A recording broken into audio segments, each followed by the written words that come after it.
യേശുക്രിസ്തു ഇഹലോകത്തിൽ ജഡം ധരിച്ച് പ്രവേശിക്കുന്നതിനും മുമ്പ് തന്നെ യേശുവിനെക്കുറിച്ചുള്ള ചർച്ചകൾ സജീവമായിരുന്നു. അത് പഴയ നിയമത്തിലുടനീളം കാണാം. പരോക്ഷമായും പ്രത്യക്ഷമായും യേശുവിനെക്കുറിച്ചുള്ള ചർച്ചകൾ. യേശുവിനെക്കുറിച്ചുള്ള ഏറ്റവും പ്രാചീനമായ ചിന്ത ആരംഭിക്കുന്നത് ഉൽപ്പത്തി പുസ്തകം 3:15 സ്ത്രീയുടെ സന്തതി സർപ്പത്തിൻ്റെ തല തകർക്കും, പാമ്പിൻ്റെ തല തകർക്കും. തൊട്ടുതാഴത്ത വാക്യം, പാമ്പിനോട് നീ അവൻ്റെ കുതികാൽ തകർക്കും, അവൻ പാമ്പിൻ്റെ തലയും തകർക്കും.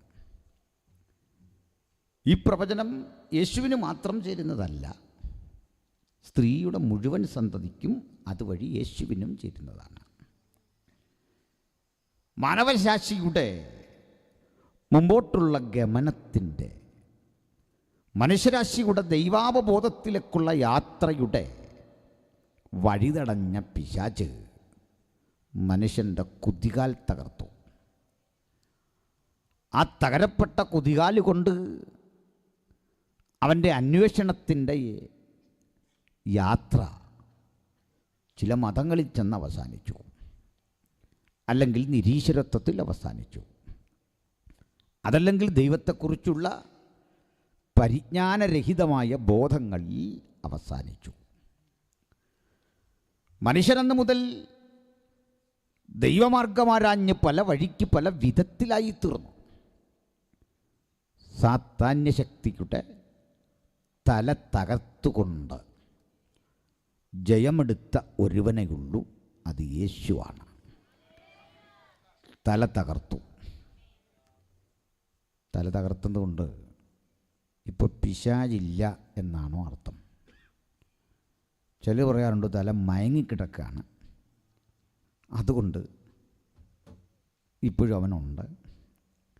ഇതുവഴിയാണ് കൃപയുടെ സുവിശേഷം എന്ന പേരിൽ ഒരു തെറ്റായ പഠനം നമ്മുടെ ഇടയിൽ നിൽക്കുന്നത്.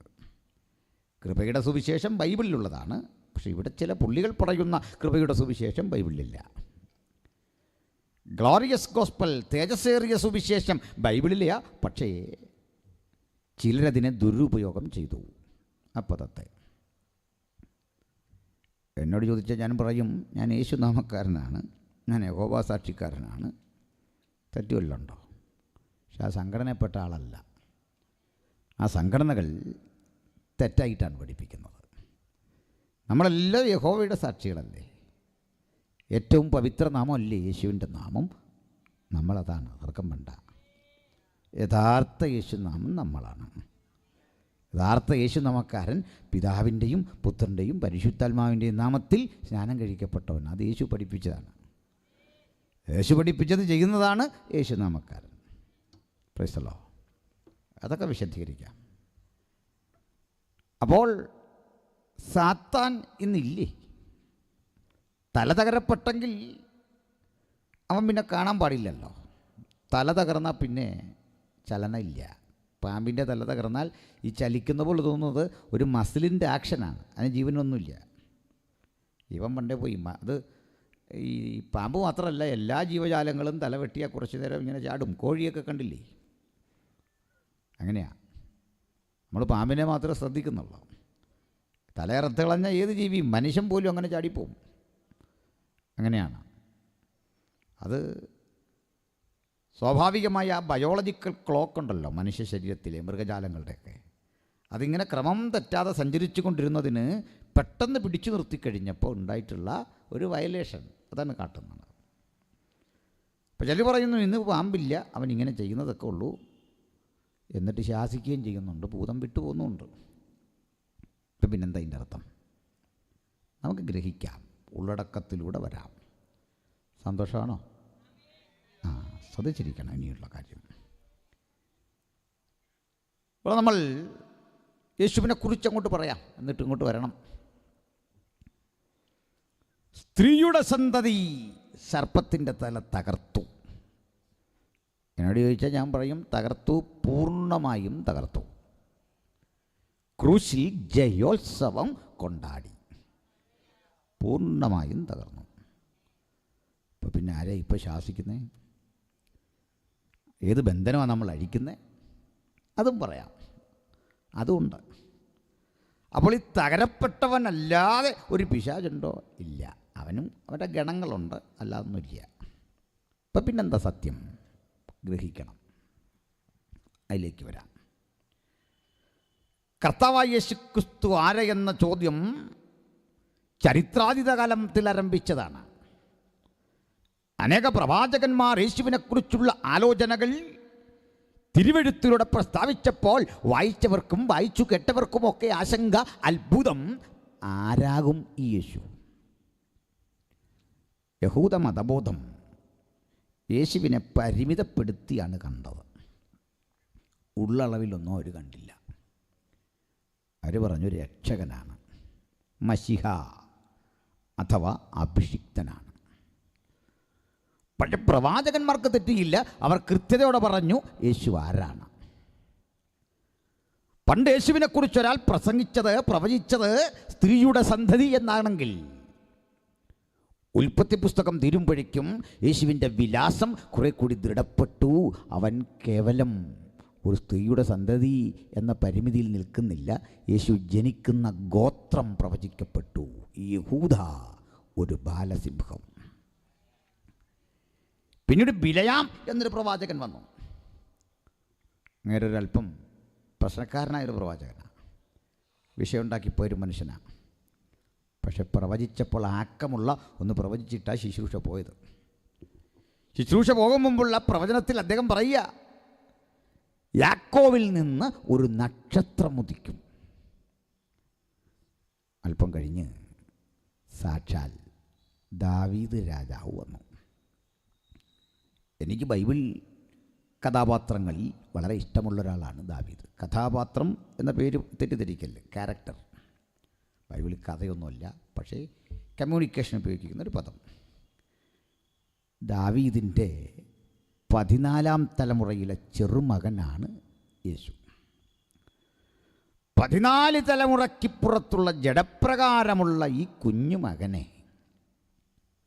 പക്ഷേ ജീവിതത്തിൽ ഒരിക്കൽ പോലും ദാവീദ് കുഞ്ഞുമോനെ എന്ന് വിളിച്ചില്ല, എൻ്റെ ചെറുക്കനെന്ന് വിളിച്ചില്ല, ഇവിടുത്തെ പയ്യനെന്ന് വിളിച്ചില്ല. ഇടയ്ക്കിടയ്ക്ക് ഈ കൊച്ചുമകനെ ദാവീദ് കാണുകയും ചെയ്യും. അതൊരു അപൂർവ ഭാഗ്യമാണ്. നമ്മൾ 3ാം തലമുറയിലൊക്കെ കൊച്ചുമക്കളെ കണ്ടിട്ട് മരിക്കുന്ന, 4ാം തലമുറയിലൊക്കെ കണ്ടിട്ട് മരിക്കുമ്പോൾ പറയില്ലേ, അപ്പച്ചൻ വലിയൊരു ഭാഗ്യമുള്ള ആളാണ്, ഈ മോനെയും കണ്ടാൽ മരിച്ച്, കൊച്ചുമക്കളുടെ മക്കളെ. പക്ഷേ ദാവീദ് 14 തലമുറയ്ക്ക് ശേഷം തന്നിലൂടെ പിറവി കൊള്ളാൻ പോകുന്ന യേശുവിനെ ദർശനത്തിൽ കണ്ടു. ആ ദർശനത്തിൽ കണ്ട വേളയിൽ ഒരിക്കൽ പോലും വിളിച്ചില്ല കുഞ്ഞേന്ന്, ഒരിക്കൽ പോലും വിളിച്ചില്ല മോനേന്ന്, ഒന്നും വിളിച്ചില്ല. ഉണ്ണി, കുഞ്ഞേന്നൊന്നും വിളിക്കാതെ ഹൃദയം തുറന്നു വിളിച്ചു കർത്താവ്. എന്നും അവൻ വിളിച്ചത് കർത്താവ്. അതുകൊണ്ട് തീർന്നില്ല, എൻ്റെ കർത്താവെന്ന്. പിതാവാം ദൈവത്തെ വിളിക്കും കർത്താവ്, യേശുവിനെ വിളിക്കും എൻ്റെ കർത്താവ്. കർത്താവ് എൻ്റെ കർത്താവിനോട് അരുളി ചെയ്യുന്നത് എന്ന് പറഞ്ഞാൽ പിതാവ് പുത്രനോട് അരുളി ചെയ്യുന്നത്. ഇങ്ങനെയാണ് വിളിച്ചത്. രാജാധികാരമുള്ള മുതുമുത്തച്ഛൻ 14ാം തലമുറയിലെ മുത്തശ്ശനും കയറി വിളിച്ചു കർത്താവ്. എടാ ദാവീദ്, കർത്താവെന്ന് വിളിച്ചവനെ ഏത് വകുപ്പിലാണ് നീ ഉണ്ണീശോ ആക്കിയത്? ആര് പറഞ്ഞു നിന്നോട്? നീ ദാവീദിനേക്കാൾ വലിയ പുള്ളിയാണ്. ഏത് ബന്ധത്തിലാ? നീ മടി കിടത്തി വളർത്തിയോ? നിനക്കെങ്ങനെ യേശു ഉണ്ണീശോ ആയത്? ചിലക്കിപ്പോഴും യേശു ഉണ്ണീശോയാണ്. ഡിസംബർ വരുന്നു, ഉണ്ണീശോയെ കാണാം. എല്ലാ വർഷവും വളർച്ചയില്ലാത്ത ഉണ്ണീശോയെ കൊണ്ട് നടക്കേണ്ടി വരുന്ന ഒരു ഗതികേടോർത്ത് തിരുവെഴുത്ത് പഠിക്ക്. ഉണ്ണീശോ അല്ല, തിരുവെഴുത്തിലെ ദൈവപുത്രനെക്കുറിച്ച് അറിയണം.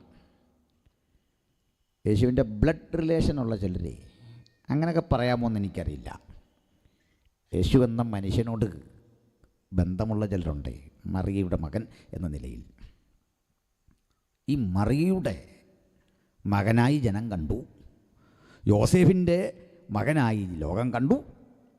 ചിലർ വിളിച്ചു തച്ചൻ്റെ മകൻ, ശാസ്ത്രമറിയാത്തവൻ. ഈ മറിയയ്ക്കും യോസഫിനും യേശുവിനെക്കുറിച്ച് വലിയ താല്പര്യമായിരുന്നു. എപ്പോഴും വീട്ടിലിരിക്കണം. അവരുടെ മാത്രമല്ല, നമ്മുടെ എല്ലാ ആഗ്രഹം യേശു എപ്പോഴും നമ്മുടെ കൂടെ ഇരിക്കണമെന്നല്ലേ. അങ്ങനെയാണ്. പക്ഷെ ഒരു ദിവസം യേശുവിനെ കാണാനില്ല. ദേവാലയത്തിലിരിക്കുക. മറിയ വന്നിട്ട് പറഞ്ഞു, നീ ഞങ്ങളെ വിഷമിപ്പിക്കുകയാണോ? എന്താ ഇങ്ങനെ കാണാതെ പോയേ? യേശുവിൻ്റെ മറുപടി, എൻ്റെ പിതാവിനുള്ളതിൽ ഞാൻ ഇരിക്കേണ്ടതല്ലയോ? സ്തോത്രം. യേശു പറയാം, തനിക്കൊരു പിതാവുണ്ട്, നിങ്ങളാരും അവനെ കണ്ടിട്ടില്ല. കാണാൻ ആഗ്രഹമുണ്ടെങ്കിൽ ഒറ്റ കാര്യമേ ഉള്ളൂ, എന്നെ കണ്ടാൽ മതി. എന്നെ കണ്ടവൻ പിതാവിനെ കണ്ടിരിക്കുന്നു. ഹല്ലേലൂയ, സ്തോത്രം. നമുക്ക് വെളിപ്പെട്ടു വന്ന രക്ഷകനാണ് കർത്താവായ യേശു. അത് വിശദീകരിക്കാം. മുമ്പോട്ട് പോകാം അല്പം കൂടി. ബഹുമാനരെ, ഈ മറിയ ഒരിക്കൽ പോലും മോനെ യേശുവിനെ വിളിച്ച് നമ്മൾ കാണുന്നില്ല. കുഞ്ഞേന്ന് വിളിച്ച് കാണുന്നില്ല, ഉണ്ണീന്ന് വിളിച്ച് കാണുന്നില്ല. കാരണം മറിയ നല്ല വിവരമുള്ള ഒരു സ്ത്രീയായിരുന്നു, നല്ലൊരു സ്ത്രീയായിരുന്നു. തന്നെല്ലാം മറിയയ്ക്ക് അത്ഭുതം തോന്നുന്നൊരു സംഭവം യേശുവിൻ്റെ ജനനത്തിന് 8-ാം ദിവസം ഉണ്ടായി. യേശുവിനെ ദേവാലയ കർമ്മങ്ങൾക്ക് വേണ്ടി കൊണ്ടുവരിക. യേശുവിനെ ദേവാലയ കർമ്മങ്ങൾക്ക് കൊണ്ടുവരുമ്പോൾ ദാ അവിടെ നിൽക്കുന്നു ഒരു വയോവൃദ്ധൻ, 100 വയസ്സോടെടുക്കുന്ന വയോവൃദ്ധൻ. ചുളിവ് വീണ കൈകൾ, നിവരെ നിൽക്കാൻ ത്രാണിയില്ലാത്ത ശരീരം, താടിരോമങ്ങൾ പോലും നരച്ച് നീട്ടി വളർത്തിയ താടി, വെളുത്തിരിക്കുന്ന മുടികൾ, നിൽക്കാൻ പോലും ത്രാണിയില്ലാത്ത, ആരോഗ്യം നഷ്ടപ്പെട്ട, പ്രായാധിക്യം കൊണ്ട് വിരുപ്പുമുട്ടുന്ന ഈ മനുഷ്യൻ യേശുവിനെ ഇങ്ങ് കയ്യിൽ വാങ്ങി. നമ്മളും കൊച്ചു കുഞ്ഞുങ്ങളെയൊക്കെ കയ്യിലെടുക്കുമല്ലോ, എടുത്ത് താലോലിക്കും, കൊഞ്ചിക്കും. കുഞ്ഞേ ഇങ്ങോട്ട് നോക്കിക്കേ, അങ്കളൊന്ന് കാണട്ടെ, കണ്ണ് തുറന്നേ, ആ മിടുക്കനാന്നൊക്കെ പറഞ്ഞൊരു ചുംബനം കൊടുത്തു വിടുക. അതാ ചെയ്യേണ്ടത്. അങ്ങനെയല്ല ചെയ്യുന്നേ, അങ്ങനെയാണ് ചെയ്യേണ്ടത്. നിങ്ങളാരും കുഞ്ഞുങ്ങളോട് ഇങ്ങനല്ലേ ഇടപെടുന്നേ? അല്ല, കുഞ്ഞിനെ കയ്യിലെടുത്ത് ചോദിക്കുമോ പാലായിൽ ആരാ ജയിക്കുന്നത് ചോദിക്കുമോ? അന്നല്ല ചോദിക്കാൻ പോകുന്നേ. കുഞ്ഞിനെ കയ്യിലെടുത്തിട്ട്, കുഞ്ഞേ, കുഞ്ഞുവാവേ ഇങ്ങോട്ട് നോക്കിക്കേ, എൻ്റെ കവിളിലൊക്കെ ഒന്ന് തട്ടും. ഇതാ ചെയ്യുന്നത്. പക്ഷേ ഈ ശിമയോൻ എന്ന വയോവൃദ്ധൻ യേശുവിനെ കയ്യിലെടുത്തിട്ട് കുഞ്ഞേന്നൊന്നും വിളിച്ചില്ല. ശിമയോൻ വിളിക്കുക, ഇപ്പോൾ നാഥ. ഓ അഡോണായി, എൻ്റെ രക്ഷക, എൻ്റെ നാഥ, എൻ്റെ സംരക്ഷക, തിരുവചനം പോലെ നീ അടിയനെ വിട്ടയക്കുന്നു. എൻ്റെ ഈ കണ്ണുകൊണ്ട് ഇസ്രായേൽ ജനത്തിൻ്റെ പ്രതീക്ഷയായവനെ, ലോകത്തിൻ്റെ വിടുതലായവനെ, ലോകരക്ഷകനായവനെ കാണും എന്ന പ്രവചനം ഇതാ ഞാൻ മുഖാമുഖം കാണുന്നു. അനേക ജനലക്ഷങ്ങൾ കാണാൻ കാത്തിരുന്ന ആ കാഴ്ച എൻ്റെ കണ്ണിന് മറയ്ക്കാതെ നീ എൻ്റെ മുമ്പിൽ കൊണ്ടു തന്നു. ചാരിതാർത്ഥ്യത്തോടെ മടങ്ങുന്നു. ശിമയോനും യേശു ഉണ്ണീശോ അല്ല, മറിയയ്ക്ക് യേശു ഉണ്ണീശോ അല്ല, തിരുവെഴുത്തിലെങ്ങും യേശു ഉണ്ണീശോ അല്ല. ഹല്ലേലൂയ. പിറവി കൊണ്ടവനെപ്പോലും ദൂതഗണങ്ങൾ നമസ്കരിച്ചു. ആരാധനയ്ക്ക് യോഗ്യൻ യേശുവാണ്. ഹല്ലേലൂയ. അപ്പം അതുകൊണ്ട് യേശുവിനെക്കുറിച്ചുള്ള ആ ചിന്തയിലേക്ക് വരാം. ആരാണ് യേശു? മറ്റാർക്കും അവകാശപ്പെടാനില്ലാത്ത സവിശേഷതയുള്ള 2 ഐഡൻറ്റിറ്റി രണ്ടു വ്യക്തിത്വം സമന്വയിച്ച് യേശുവിൽ ഒന്നായി നിൽക്കുക. എന്തൊക്കെയത്? യേശുവിൽ സമ്പൂർണ്ണ ദൈവത്വത്തിൻ്റെ വെളിപ്പെടൽ, യേശുവിൽ സമ്പൂർണ്ണ മനുഷ്യത്വത്തിൻ്റെ വെളിപ്പെടൽ. ദൈവവും മനുഷ്യനും തമ്മിൽ സമാഗമിക്കുന്ന ഏറ്റവും വലിയ ഇടം യേശുക്രിസ്തുവാണ്. അത് പാതി മനുഷ്യനും പാതി ദൈവവുമല്ല, സമ്പൂർണ്ണ ദൈവത്വം, സമ്പൂർണ്ണ മനുഷ്യത്വം. ഇത് രണ്ടും പരീക്ഷിക്കപ്പെട്ട് തെളിയിച്ചതാണ്. രണ്ടും പരീക്ഷണ നിരീക്ഷണങ്ങളിലൂടെ തെളിയിച്ചതാ. അത് നിസാര സംഭവമല്ല. യേശു കർത്താവ് ദൈവമാണോ എന്ന് ചോദിച്ചപ്പോൾ തെളിഞ്ഞത് മനുഷ്യനാണെന്നാണ്. ചോദ്യം ദൈവമാണോ എന്ന് അന്വേഷിച്ചു പോയവൻ്റെ മുമ്പിൽ യേശു തെളിയിച്ചു കൊടുത്തു, പക്ക മനുഷ്യനാന്ന് ചിന്തിച്ചു വന്നവൻ്റെ മുമ്പിൽ യേശു ബോധ്യപ്പെടുത്തി കൊടുത്തു, തികവുള്ള ദൈവപുത്രന. Hallelujah, praise the Lord. എന്താ ഇതിൻ്റെ അർത്ഥം? നമുക്കിത് രണ്ടും ഒരുപോലെ ബോധ്യപ്പെടും. യേശു മനുഷ്യനാണ്, യേശു ദൈവവുമാണ്. പിന്നെ മനുഷ്യത്വം എന്നാ തുടങ്ങി? തെറ്റിദ്ധരിക്കല്ലേ, അത് ബേത്ലഹേമിലെ ജനനത്തിങ്കലല്ല. അതിന് മുമ്പ് യേശു ഉണ്ടോ? ഉണ്ടെന്നേ. തെളിവിലേക്കൊക്കെ നമുക്കൊന്ന് പോകാം, വസ്തുതകൾ ഒന്ന് ചിന്തിച്ചു പോകാം. ദൈവത്തെക്കുറിച്ചുള്ള പ്രാചീനമായ വെളിപ്പാട്, ഏറ്റവും ശക്തമായൊരു സിദ്ധാന്തം ആവർത്തനം 6:4. എന്താ അവിടെ ഇരിക്കുന്നത്? അറിയുക ഇസ്രായേലേ, അല്ലെങ്കിൽ കേൾക്കുക ഇസ്രായേലേ, യാഹ്വേ നമ്മുടെ ദൈവമാകുന്നു, യാഹ്വേ ഏകൻ തന്നെ. സംശയമുണ്ടോ? ദൈവം ഏകനല്ലെന്ന് ആർക്കെങ്കിലും സംശയമുണ്ടോ? ദൈവം ഏകൻ തന്നെ. ഒന്ന് വായിച്ചോളൂ ആ വാക്യം എടുത്ത്. ഓ ഇസ്രായേലേ കേൾക്കുക, യഹോവ നമ്മുടെ ദൈവമാകുന്നു, യഹോവ ഏകൻ തന്നെ. ചിലപ്പോൾ ആളുകൾ നമ്മോട് ചോദിക്കും, ദൈവം ഏകൻ ഏകൻ ഏകൻ എന്ന് പറയാൻ 100 വാക്യം തരാം, ത്രിയേകൻ എന്ന് പറയാൻ ഒരു വാക്യം തരാമോ?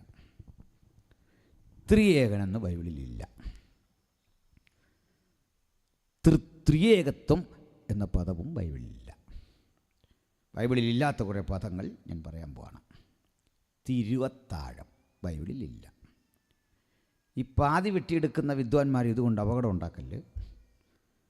തിരുവത്താഴം ബൈബിളില്ല, നൽകുടത്തോട്ടം പറഞ്ഞു എന്ന രൂപത്തിൽ പറയാൻ കാത്തിരിക്കുന്ന ചിലരുണ്ടിപ്പം. ഉൽപ്രാവണം എന്നൊരു പദം ബൈബിളിലില്ല. ഉൽപ്രാവണമുണ്ട്, അങ്ങനൊരു പദമില്ല. എന്തിന്? ബൈബിൾ എന്നൊരു പദം പോലും ഇല്ല. ഞാൻ ഒരാളോട് പറഞ്ഞു ബൈബിൾ എന്നൊരു പദമില്ല. അവനെ ആ മനുഷ്യൻ പറഞ്ഞു ഇപ്പോൾ കാണിക്കാൻ പറഞ്ഞപ്പോൾ അദ്ദേഹം കാണിച്ചും തന്നു. ആ കവർ പേജ് കിടപ്പുണ്ട് ബൈബിൾ.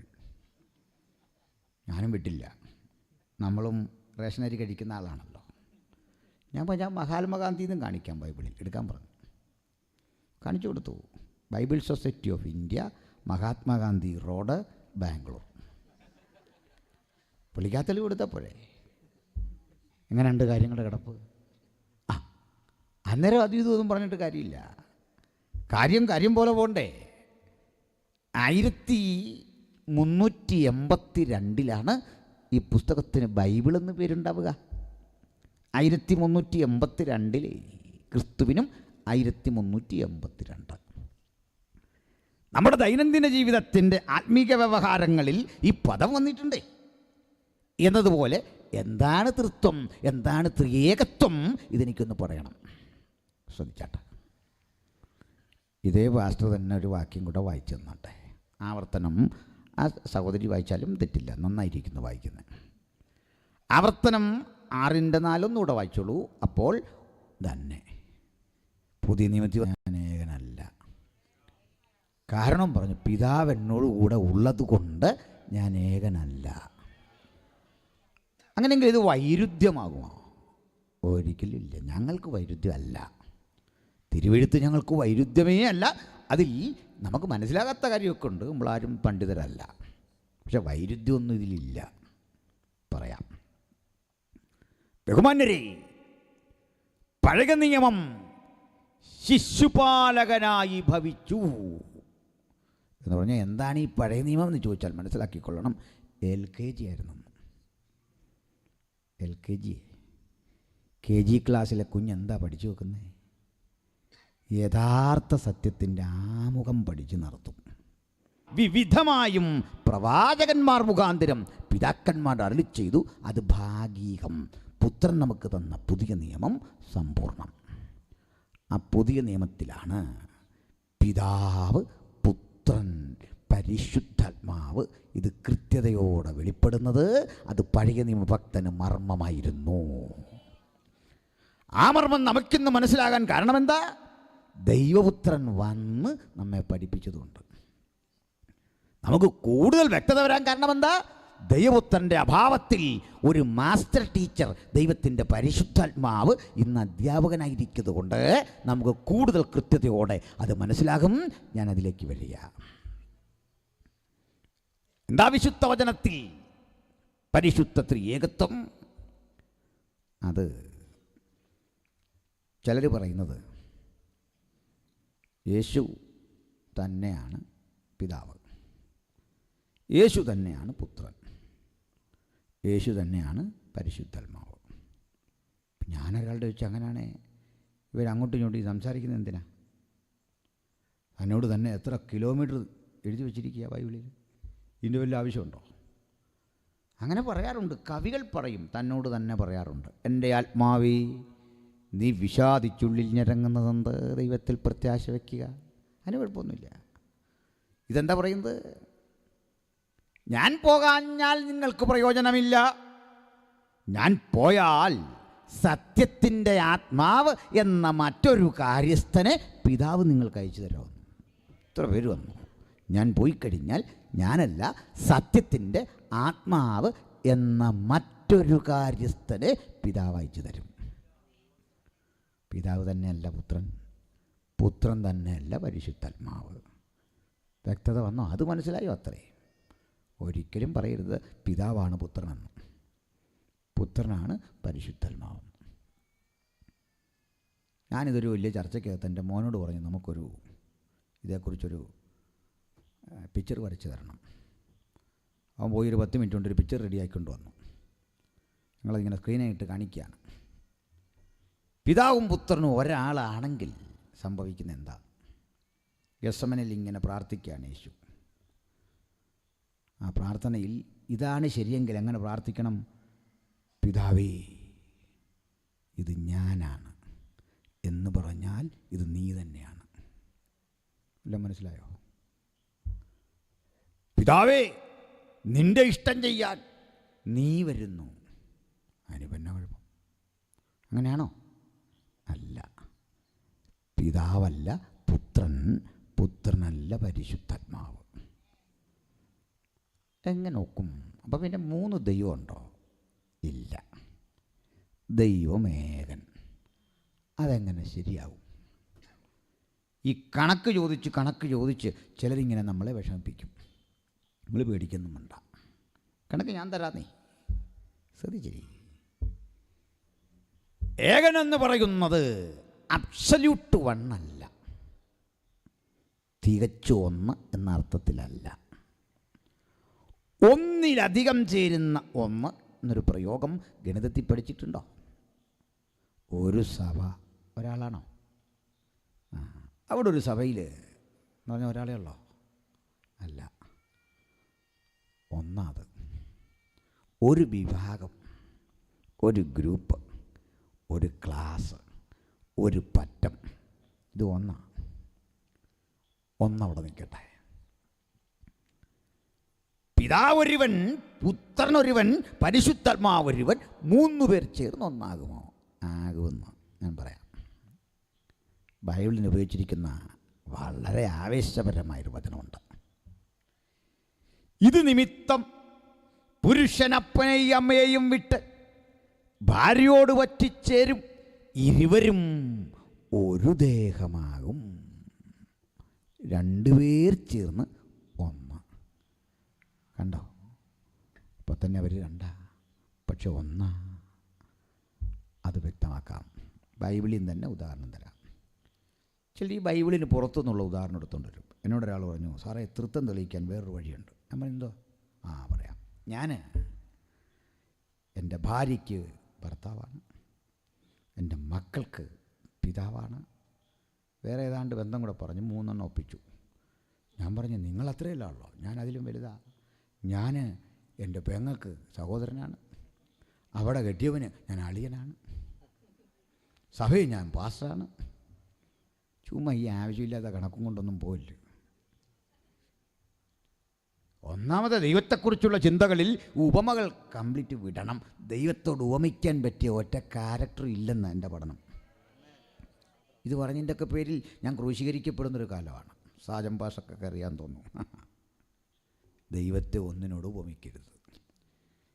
ഇസാക്ക് യേശുവിനെ കാണിക്കുമെന്നൊന്നും പറയരുത്. ഇസാക്കിനെ കാണിക്കുന്നത് തന്നെ കഷ്ടിച്ച. മനസ്സിലായോ? അബ്രഹാം ദൈവത്തെ കാണിക്കുന്നു. എന്തോ ആവശ്യത്തിന്? അബ്രഹാമിനെ കാണിച്ചാൽ മതി. കാരണം നമ്മൾ തന്നെ ഇവിടെ പാടി ഇതെല്ലാം പറഞ്ഞിട്ട് പറയും നിനക്ക് തുല്യനായ ആരെന്ന്. ഏതായാലും ഒന്നേൽ ഉറച്ചു നിൽക്കുക. ഞാൻ പറയും അവനൊപ്പം പറയാൻ ഒരാളുമില്ല, അവനെപ്പോലെ ആരാധ്യൻ ആരുമില്ല. നിസ്തുല്യൻ, നിർമ്മലൻ, പാപികളോട് വേറിട്ടവൻ, സ്വർഗത്തെക്കാൾ ഉന്നതനായവൻ. ഈ അത്ഭുതവാനായ യേശുവിനെ ഒരു മനുഷ്യകീടത്തോട് ഉപമിക്കാൻ പാടില്ല. പ്രപഞ്ചത്തിലെ ഒരു വസ്തുതയോടും ഉപമിക്കാൻ പാടില്ല. അതുകൊണ്ട് ബൈബിൾ തരുന്ന ഒരു ഉപമ തരികയും ചെയ്യാം. ബൈബിളിലുണ്ട്, ഉപമിച്ചോണം. ഉദാഹരണം, നമ്മുടെ പെസഹ കുഞ്ഞാട് മറുക്കപ്പെട്ടിരിക്കുന്നു, ക്രിസ്തു തന്നെ. ആ പാറ ക്രിസ്തുവായിരുന്നു. പിന്നെ സംശയിക്കണ്ട, ബൈബിൾ പറഞ്ഞല്ലോ. വേദപുസ്തകം പറഞ്ഞെങ്കിൽ ചെയ്യാം. ഞാനങ്ങോട്ട് വരാം. അപ്പോൾ എങ്ങനെയായി ഒന്നാകുന്നേ കേട്ടോ? നല്ലൊരു ഉദാഹരണം. വിശുദ്ധ ദൈവാലയം എന്ന സമാഗമന കൂടാരത്തിൽ കിടക്കുക. പ്രാകാരം, ആ റോഡൊക്കെ പ്രാകാരമാണ്. അവിടെ ചില കുഞ്ഞുങ്ങൾ ഇപ്പോഴും നിൽക്കുക. കുഞ്ഞെ ധൈര്യത്തോടെ നീ കൃപാസനത്തിൻ്റെ അടുത്ത് വാ. അപ്പച്ചൻ വിളിച്ചോ മുമ്പേ പാസ്, ഇങ്ങനെ പോര്, സീറ്റൊക്കെ ഇവിടെ കിടക്കുക. പ്രാകാരം. ഇത് വിശുദ്ധ സ്ഥലം, ഇത് അതിപരിശുദ്ധ സ്ഥലം. ഒരു എക്സാമ്പിൾ പറഞ്ഞ കേട്ടോ, ഇങ്ങനത്തെ എക്സാമ്പിൾ. വിഷമമുണ്ടോ? വിശുദ്ധ സ്ഥലത്തെയും അതിപരിശുദ്ധ സ്ഥലത്തെയും തമ്മിൽ വേർപിരിക്കുന്ന ഒരതിരുണ്ട്. ഒരു തിരശീല ഇട്ടേക്കുക. ആ തിരശീല ആന കെട്ടി വലിച്ചാൽ പോലും കീറി വരാൻ പാടാ. അത്തരം ചിത്ര തയ്യലാണ്. അതാണ് മുകൾ തൊട്ട് അടിവരെ അങ്ങ് കീറിപ്പോയി, രണ്ടായിട്ട് കീറി. അപ്പോൾ ഒരു കാര്യം കണ്ടോ, ഈ ദേവാലയത്തിൻ്റെ വിശുദ്ധ സ്ഥലത്ത് വെളിച്ചമുണ്ട്. യേശു ക്രൂശിക്കപ്പെട്ടപ്പോഴല്ല, അവിടെ വെളിച്ചമുണ്ട്, എപ്പോഴും ഇല്ല. എന്നാൽ വിശുദ്ധ സ്ഥലത്ത് എപ്പോഴും വെളിച്ചമുണ്ട്. കാരണം അത് മനുഷ്യൻ ജ്വലിപ്പിച്ചു വച്ചിരിക്കുക.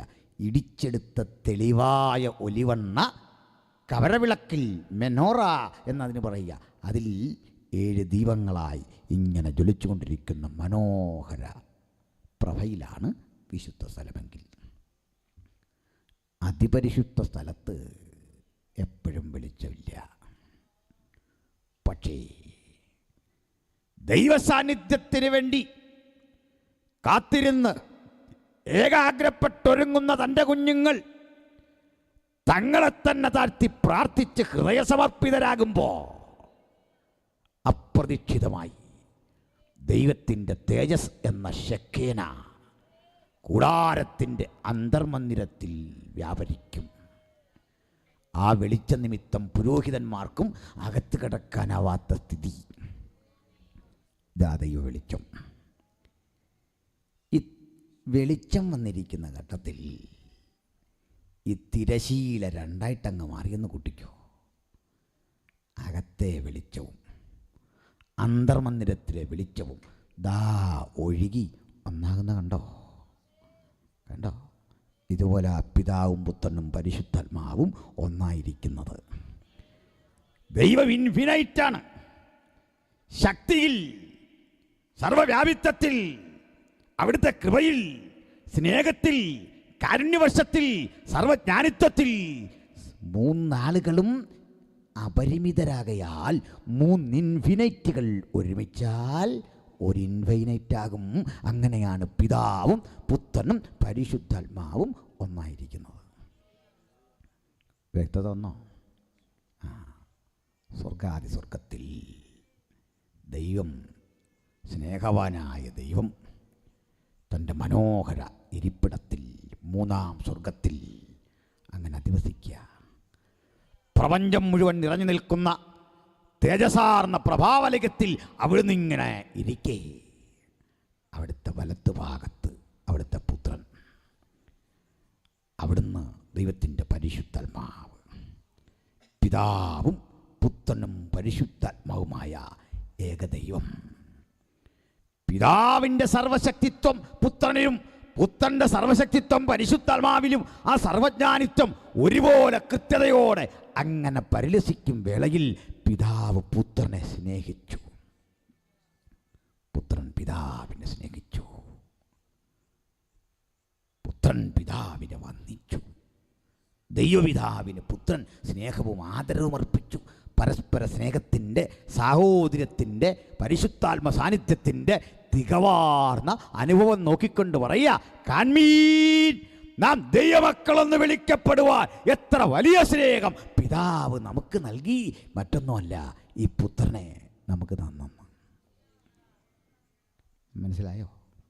ഈ സ്നേഹിക്കുന്ന സ്നേഹത്തിൻ്റെ ഊർജപ്രവാഹത്തെ കണ്ട് ദൂതഗണങ്ങൾ തങ്ങളുടെ ചിറക് രണ്ടുകൊണ്ട് മുഖം മൂടി, രണ്ടുകൊണ്ട് പാദം മൂടി, രണ്ടുകൊണ്ട് പറന്നു.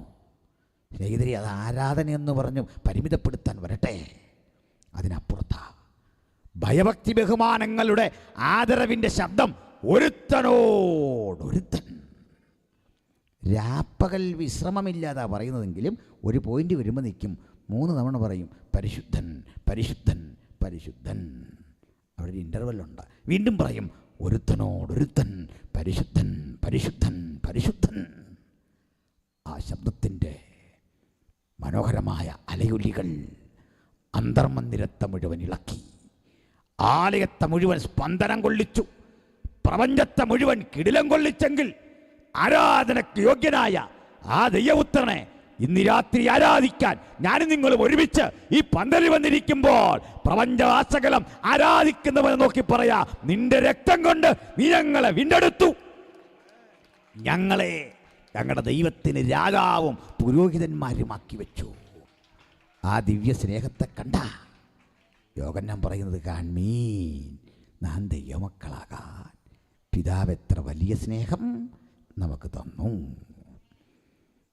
ഇത് കണ്ടപ്പോൾ വേറൊരു ഗ്രൂപ്പ് ആരാധനയ്ക്ക് അവിടെ ഉണ്ടായിരുന്നു. ദൂതന്മാരൊത്തിരി ഗണമാണ്. ഇതെല്ലാം നമുക്ക് ദൈവം വെളിപ്പെടുത്തിയിട്ടൊന്നുമില്ല. നമുക്ക് മനസ്സിലായതിനേക്കാളധികം കാര്യങ്ങൾ വെളിപ്പെടാതെ കിടപ്പുണ്ട്. ആ കൂടെ വേറൊരു ഗ്രൂപ്പ്, അതിനൊരു ക്യാപ്റ്റനും ഒക്കെ ഉണ്ടായിരുന്നു. അവനായി ലൂസിഫർ എന്ന് വിളിക്കുന്നത്. അവൻ ലൂസിഫർ, അതിൻ്റെ അർത്ഥം തന്നെ തേജോരൂപിയായ ഒരു നക്ഷത്രം എന്നാണ്.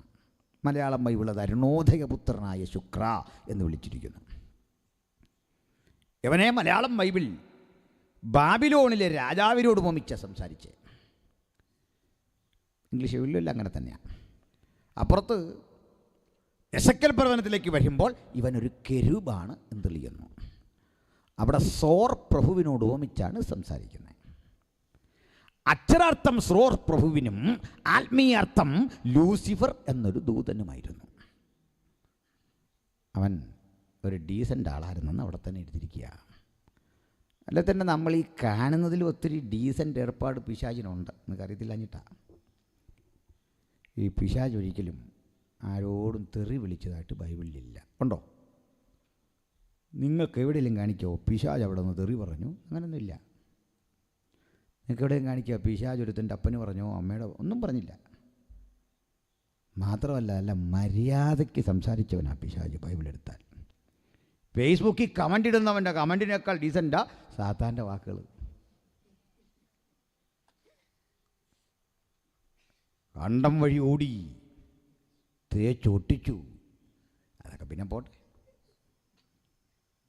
എൻ്റെ വിചാരം ആ 4:45 കമൻ്റ് ഇടുമ്പോഴത്തേക്ക് ബാക്കിയുള്ളവന്ന് നിർത്തിവെച്ച് പോകുന്നത് എന്തിനാ? ഇവൻ്റെ അടുത്ത് കിടന്ന് അടിക്കാനുള്ള താല്പര്യമില്ലാത്തതുകൊണ്ടാണ് പലരും കയറിപ്പോകുന്നത്. അവൻ ഓടിയ വഴിക്ക് പുല്ല് കിളുത്തില്ല. ഈ തെറി പറയുമ്പം തോറ്റു കൊടുക്കുന്നത് ഒരു ഡീസൻസിയുടെ കൂടി ഭാഗമാണ്, അങ്ങനല്ലേ? അപ്പോൾ ഇങ്ങനെ സാത്താനെപ്പറ്റി പഠിക്കങ്ങര് സ്ത്രീയുടെ അടുത്ത് വന്ന് വളരെ മര്യാദയ്ക്ക് പറഞ്ഞോ, ഈ പഴം തിന്നരുന്നല്ലോ പറഞ്ഞിട്ടുണ്ടോ? തിന്നാൻ പോലും പുള്ളി നിർബന്ധിക്കുന്നില്ല. ചില സ്ത്രീകൾക്ക് അത്ര വേണ്ട, അതിൻ്റെ പാതി കെട്ടാൽ മതി, അവർ തീറ്റി കഴിഞ്ഞു. നിങ്ങളൊന്നും കണ്ടോ? ഈ സ്ത്രീകളുള്ളിടത്താണ് ഈ പാമ്പ് വന്നിട്ട് ഇപ്പോഴും നാക്കിട്ടിങ്ങനെ അടിക്കുന്നുണ്ട്. തിന്നോളാനാണ് പറയുന്നത്. നാക്കിട്ടിങ്ങനെ അടിക്കുക, പക്ഷേ അതിന് സംസാരിക്കാൻ വയ്യ. ശവിച്ചു വിട്ടതിന് ശേഷം സംഭാഷണം പഴപോലില്ലെങ്കിലും പഴപോലെ തന്നെ വന്നിട്ട് പറയുക, കൊച്ചമ്മയെ കഴിക്കുന്നില്ലേ എന്ന്. നല്ല സാധനമാണ് കഴിക്കുക. ചുരുക്കി പറഞ്ഞാൽ സാത്താൻ പിന്നെ യേശുവിനെ കണ്ടപ്പോൾ വിളിച്ചത് മഹോന്നതനായ ദൈവപുത്ര. നിസാര വിളിയാണോ? ദൈവദാസന്മാർ പോയപ്പോൾ പിശാച് പിടിച്ച പെണ്ണ് വിളിച്ചത് എന്തെന്നാ? അത്യുന്നതനായ ദൈവത്തിൻ്റെ ദാസന്മാർ. എന്താ മനസ്സിലായി? അവൻ കുറേയൊക്കെ ഡീസൻ്റായിട്ട് ഇടപെട്ടെ. അത്രയും പോലും അന്തസ്സില്ലാത്തവന്മാരുണ്ട്. പോട്ടെ, ഞാൻ ആ വഴി പോകുന്നില്ല. എന്തേ പറയാൻ കാരണം, സാത്താൻ ആരെന്നൊന്നും മനസ്സിലാക്കാനാണ്. അവൻ അങ്ങനെ ഇരുന്ന് ആരാധിച്ചു കൊണ്ടിരുന്നപ്പോൾ എന്തൊക്കെ പറ്റിയെന്ന് കണ്ടോ? എസെക്കിയേൽ പ്രവചനം 28 അധ്യായം 11 മുതൽ ഒന്ന് വായിച്ചോളൂ. 28:11 എസെക്കിയേൽ. യഹോവയുടെ അരുളപ്പാടെനിക്കുണ്ടായതെന്തെന്നാൽ, മനുഷ്യപുത്ര, ഈ സോർ വലിയ സമ്പന്ന രാജ്യമായിരുന്നു. അവിടുത്തെ രാജാവും വലിയ സമ്പന്നനായിരുന്നു. വായിക്കാം. നീ കരഞ്ഞോണ്ട് അവനെക്കുറിച്ച് പറയണം, വിലപിച്ച് പറയണം.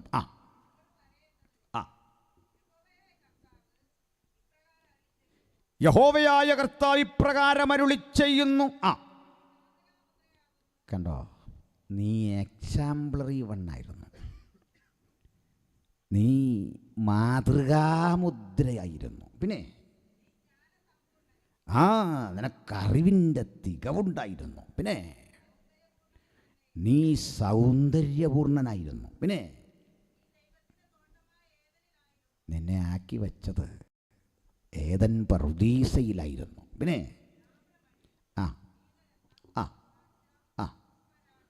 ഞാനിതൊക്കെ പറഞ്ഞു വിടുന്നത് എന്താണെന്ന് എനിക്ക് വലിയ പിടിയില്ല. നിങ്ങൾക്കറിയോ? ഇതൊക്കെ പറയാനറിയാം, പക്ഷെ നമ്മൾ കണ്ടിട്ടില്ല. കാണാത്തൊരു വസ്തുവിനെക്കുറിച്ച് പറഞ്ഞാൽ എങ്ങനെ ഇരിക്കും? ഞാൻ എൻ്റെ ഉദാഹരണം പറയാം. ഒരിക്കലും ഈ സംസാരിക്കാൻ ശേഷിയില്ലാത്തൊരു സഹോദരൻ ജീവിതത്തിൽ ആദ്യമായിട്ട് ഈ ചക്കര തിന്നു. ഇതിൻ്റെ മധുരം ഒന്ന് പറയണമെന്നുണ്ട്, പക്ഷേ പറഞ്ഞറിയിക്കാൻ പറ്റാത്തതുകൊണ്ട് ഉള്ളിൽ നിന്നങ്ങ് വിഷമിക്കുകയാണ്. ഇതേ അവസ്ഥയല്ല ഞാനിവിടെ നിൽക്കുന്നത്. പിടികിട്ടിയോ? സംസാരശേഷി കിട്ടുന്നില്ല, ചക്കരയുടെ ടേസ്റ്റ് പറയാനും ആഗ്രഹമുണ്ട്, പക്ഷേ പുറത്തോട്ട് വരുന്നില്ല, ശബ്ദം പുറത്തോട്ട് വരുന്നില്ല. താമ്രമണി, പീതരത്നം, പിന്നെ വജ്രം, പുഷ്യരാഗം, അതാ ശരി. പിന്നെ അതൊക്കെ കുറച്ചറിയാം എന്താന്ന്, കണ്ടിട്ടൊന്നുമില്ല. പുഷ്യരാഗം, ഗോമേതകം, പിന്നെ സൂര്യകാന്തം, നീലക്കല്ല്, മാണിക്യം, മരതകം. അവിടെ നിൽക്ക്. ഇന്നേരം നമ്മുടെ പാട്ടുകാർ പറയുന്ന കനകവും മുത്തും രത്ന ഇവൾ അണിയേല. ഭയങ്കര വെഡിത്താ പാടുന്നതൊക്കെ. പാടിയോ പാടാതിരിക്കുമോ നിങ്ങളുടെ ഇഷ്ടമാണ്. സ്വർഗത്തിൽ അവൾ ഇതെല്ലാം അണിഞ്ഞെന്നാണ് എഴുതി വെച്ചിരിക്കുന്നത്.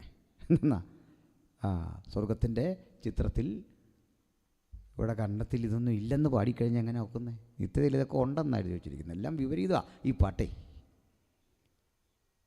ഞാനിടയ്ക്ക് ഒരു കൂട്ടരോട് ചോദിച്ചു, ഈ മധ്യാകാശത്തിലൂടെ ഈ മണിപ്പന്തൽ കേട്ടറിങ് ആരും ഒക്കെ അവിടെ വരുമോ കല്യാണത്തിന്?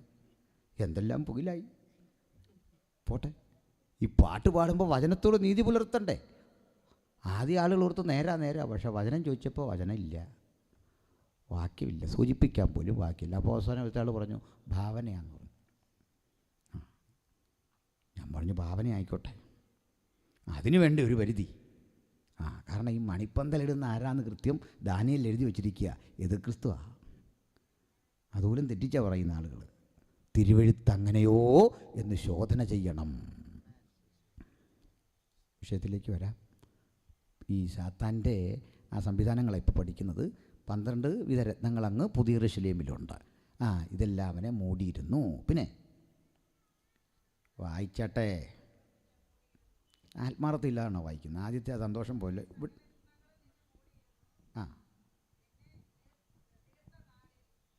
അതുപോരാ. ഇവിടെ വായിച്ചാട്ട് ഒരു തീരുമാനമില്ല. നന്നായിരുന്നു എന്ന് പറഞ്ഞപ്പോൾ നമുക്കോട്ട് പണി തരിക. വായിച്ചു, ഇവിടെ വായിച്ചു. എനിക്കറിയാം, ഇവിടെ വായിച്ചു. നിന്നെ തീർത്ത നാളിൽ. അങ്ങനെ ഇങ്ങോട്ട് പറട്ടെ. നിന്നെ തീർത്ത നാളിൽ നിന്നിലുള്ള തടങ്ങളുടെയും കൂടുകളുടെയും പണി പൊന്നുകൊണ്ടുള്ളതായിരുന്നു. ഇത് പരിഭാഷയിലൊരു പ്രശ്നമുണ്ട്. നിന്നെ തീർത്ത നാളിൽ നിന്നിലുള്ള കുഴലുകളുടെയും നാദസ്വരങ്ങളുടെയും പണി പൊന്നുകൊണ്ടുള്ളതായിരുന്നു എന്ന് പറഞ്ഞാൽ, ഈ പുള്ളി ചിറകങ്ങോട്ട് വിടർത്തുമ്പോൾ സംഗീതത്തിൻ്റെ സപ്തസ്വരങ്ങളുടെയും നിർഗളിത പ്രഭയിൽ ഇതെന്തോ ഒരനുഭവം. പാട്ടിൻ്റെ മനോഹാരിതയിൽ നമ്മളങ്ങനെ ലയിച്ചങ്ങിരിക്കും. അനുപമ സംഗീതം, ഉത്കൃഷ്ട സംഗീതം, ബീഥോവനെ വെല്ലുന്ന, മൊസാർട്ടിനെ വെല്ലുന്ന, പൗരാണികന്മാരായ ആളുകളെയും പാശ്ചാത്യരെയും ഒക്കെ വെല്ലുന്ന സംഗീതാനുഭൂതിയുടെ മാസ്മരികമായൊരു ലോകത്തിലേക്ക് ഇവൻ നമ്മളെ ഇങ്ങനെ ആനയിച്ചു കൊണ്ടുപോകും. എത്ര മനോഹരമാണ് അവസ്ഥ. നാളെ നമ്മളും പാടാനിരിക്കുന്ന, ആരും കേട്ടിട്ടില്ലാത്ത പാട്ട് നമ്മൾ പാടുമല്ലോ.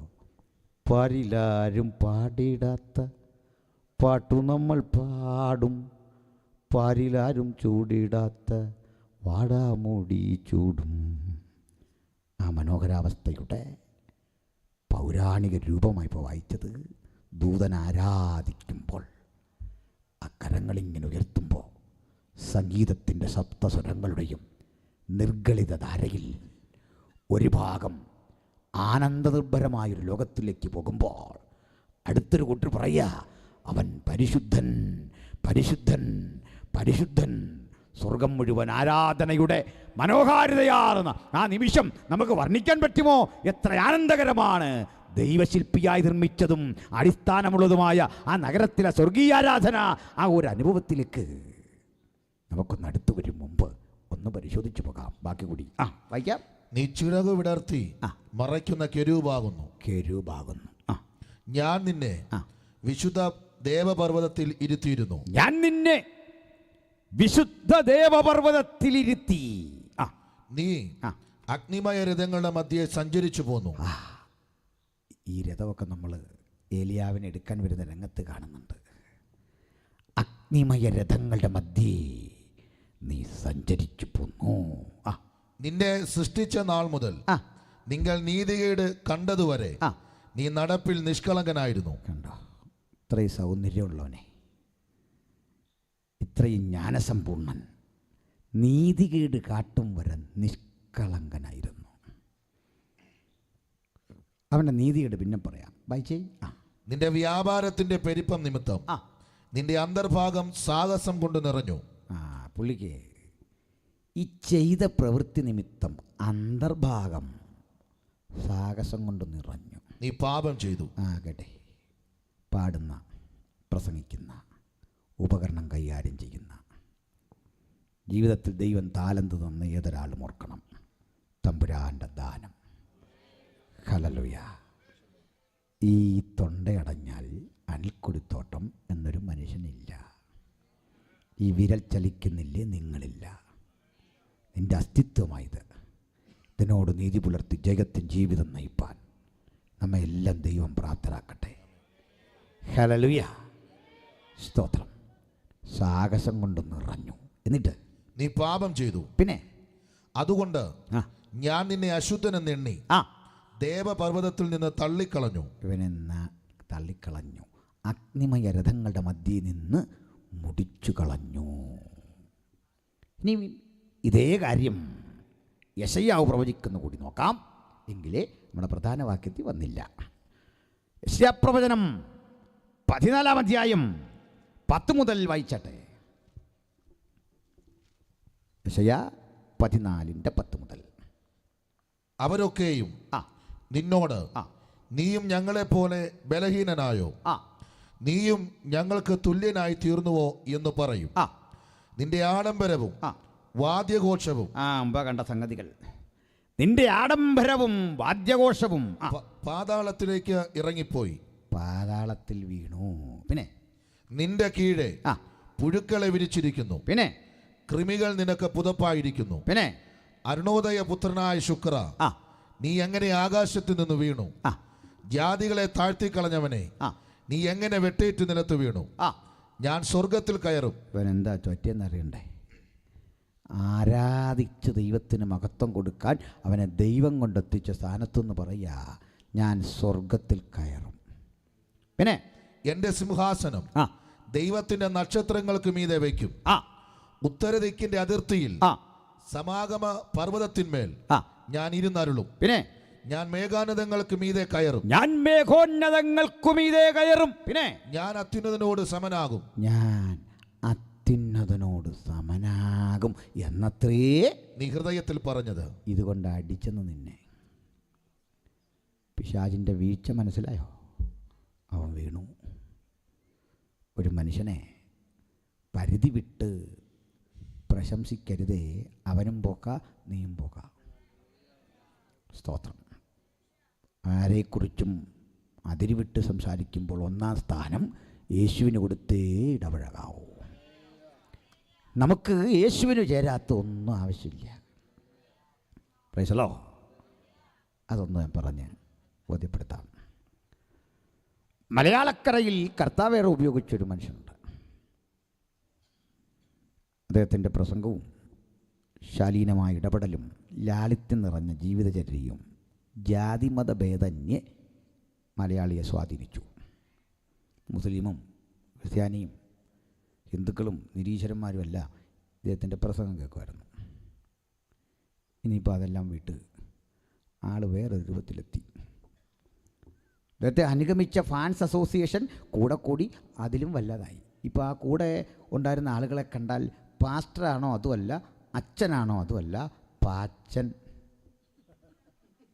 പാച്ചന്മാരാരും ഉണ്ട്, കീറി കളഞ്ഞിട്ട് പറയാം, പണി നോക്ക്. മനസ്സിലായോ? തിരുവല്ല വഴി നടക്കുക, താങ്ങും വിലങ്ങും. എനിക്കൊപ്പം പഠിച്ച ഒരുവൻ അതിലുണ്ടായിരുന്നു. ഞാൻ വഴി വെച്ച് കണ്ടു. ഞാൻ എൻ്റെ പൊന്നി ചങ്ങാതി, ഇതൊക്കെ കളഞ്ഞിട്ട് വാ. എന്താ കാര്യം? അതിരുവിട്ട ധനം ചിലരെ തെറ്റിലേക്ക് നയിക്കും. പിടികിട്ടിയോ? അതുകൊണ്ട് ഈ പണക്കാരനാകാനുള്ള മോഹമൊക്കെ ഇന്ന് ഉപേക്ഷിച്ച് പോകാനുള്ള ആളുകൾ. ഉണ്മാനും ഉടുപ്പാനും ഉണ്ടെങ്കിൽ മതി എന്ന് വെപ്പി. ഹല്ലേലൂയ. ഇപ്പം ഞാൻ അതിലൊന്നും പോകുന്നില്ല. ഇപ്പം തന്നെ എനിക്ക് ആവശ്യത്തിന് പ്രശ്നമുണ്ട്. ഇനി പുതിയ പ്രശ്നങ്ങൾ ഉണ്ടാക്കാനുള്ള നേരമില്ല. അതുകൊണ്ട് പറഞ്ഞ ഉള്ളടക്കത്തിൽ വരാം. ഇവിടെ ഇതാ ഇവനെ തള്ളിക്കളഞ്ഞു. ഇപ്പോൾ ഒരു ചോദ്യം, ഞാനീ ചോദ്യം ചില നാൾക്ക് മുമ്പ് ചോദിച്ചാലും മറുപടി തന്നില്ല. ഈ പിശാചിൻ്റെ തല വെട്ടി താഴെയിട്ടപ്പോൾ അത് പൂർണ്ണമായി നിറവേറിയെങ്കിൽ ഇന്നിപ്പോൾ ആരെയാണ് ശാസിച്ച് വിടുന്നതാ മുമ്പേ ചോദിക്കുന്നത്?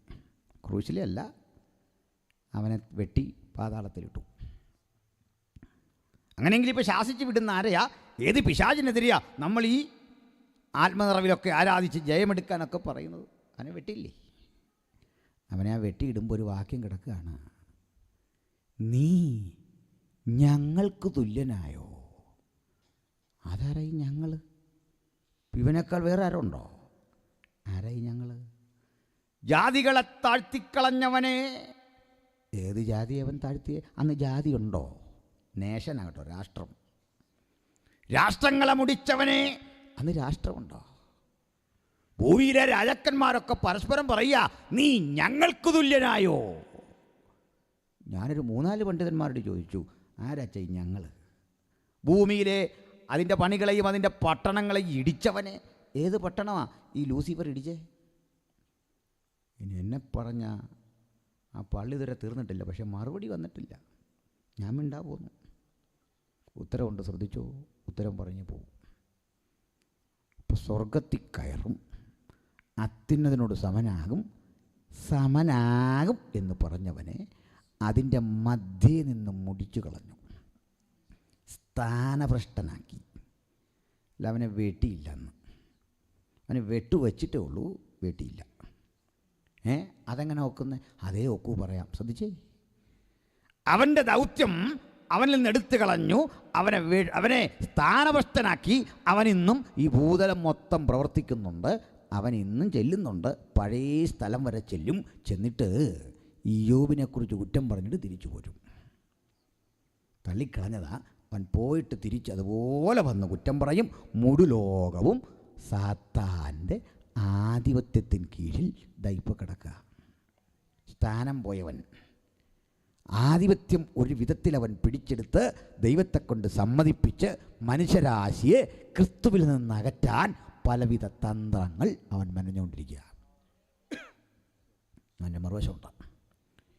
ദൈവത്തോട് സമത്വം മുറുകെ പിടിക്കണം, അങ്ങോട്ട് കടക്കണം, അത്യുന്നതനോട് അവൻ സമനാകും എന്ന് പറഞ്ഞപ്പോഴേ പിതാവിൻ്റെ മഹിമയുടെ വലത്തുഭാഗത്തിരുന്ന് ഒരുവൻ എഴുന്നേറ്റ് തൻ്റെ സമത്വം അങ്ങ് ഉരിഞ്ഞു വെച്ചിട്ട് അത് പിതാവിനെ അങ്ങോട്ട് ഏൽപ്പിച്ചിട്ട് വേഷത്തിൽ മനുഷ്യനായി നമ്മുടെ ഇടയിലേക്കൊരു വരവ് വരുന്ന കണ്ടിട്ട് യോഹന്നാൻ വിളിച്ചു പറയുക, അവൻ കൃപയും സത്യവും നിറഞ്ഞവനായി വചനം ജഡമെടുത്ത് ഈ ലോകത്തിലേക്ക് വന്നു. ഹല്ലേലൂയ. സാത്താനായവൻ ദൈവസിംഹാസനത്തിന് തുല്യനാകാൻ കാത്തിരുന്ന് അങ്ങോട്ട് കടക്കാൻ ശ്രമിച്ചപ്പോൾ ദൈവപുത്രൻ ഈ താണലോകത്തിലേക്ക് ഇറങ്ങി വന്ന അത്ഭുത സംഭവത്തിൻ്റെ പേരാ സുവിശേഷം. അതുകൊണ്ട് ആരാധിക്കുന്നതിന് വേണ്ട ക്വാളിറ്റിയിലൊന്ന് താഴ്മയാണ്, വിനയമാണ്. ഇത് അഭിനയിച്ചല്ലോ, നോക്കിയല്ല. അഭിനയിക്കുന്ന ആളുകൾ 5 മിനിറ്റ് കഴിയുമ്പോഴേ അതങ്ങ് പോകും. പിടികിട്ടിയോ? ചൊല്ലക്കണില്ലേ, കർത്താവിൻ്റെ ദാസനെ ക്ഷേമമായിരിക്കുന്നോ? അപ്പോഴോർത്തോണം ഫേക്കാ. മനസ്സിലായില്ലേ? ഈ അതിരിവിട്ട വിനയം തലകുനിച്ച് അങ്ങ് വല്ലാതെ താഴുമ്പോഴും ഓർക്കണം, ഇത് ജനുവിനല്ല, സാത്താന്യം. അതൊക്കെ കൊണ്ട് ഉപേക്ഷിച്ചോണം ഈ നാട്യം. മനസ്സിലായോ? യേശു നാട്യമൊന്നുമില്ല. യേശു സാത്താനെ വിളിക്കുന്നത് പച്ചക്കങ്ങ് വിളിക്കുക. പത്രോസിനെ കയറി നാട്യമില്ല. യേശുവിന് നാട്യമുള്ളവരെ ഇഷ്ടമല്ല.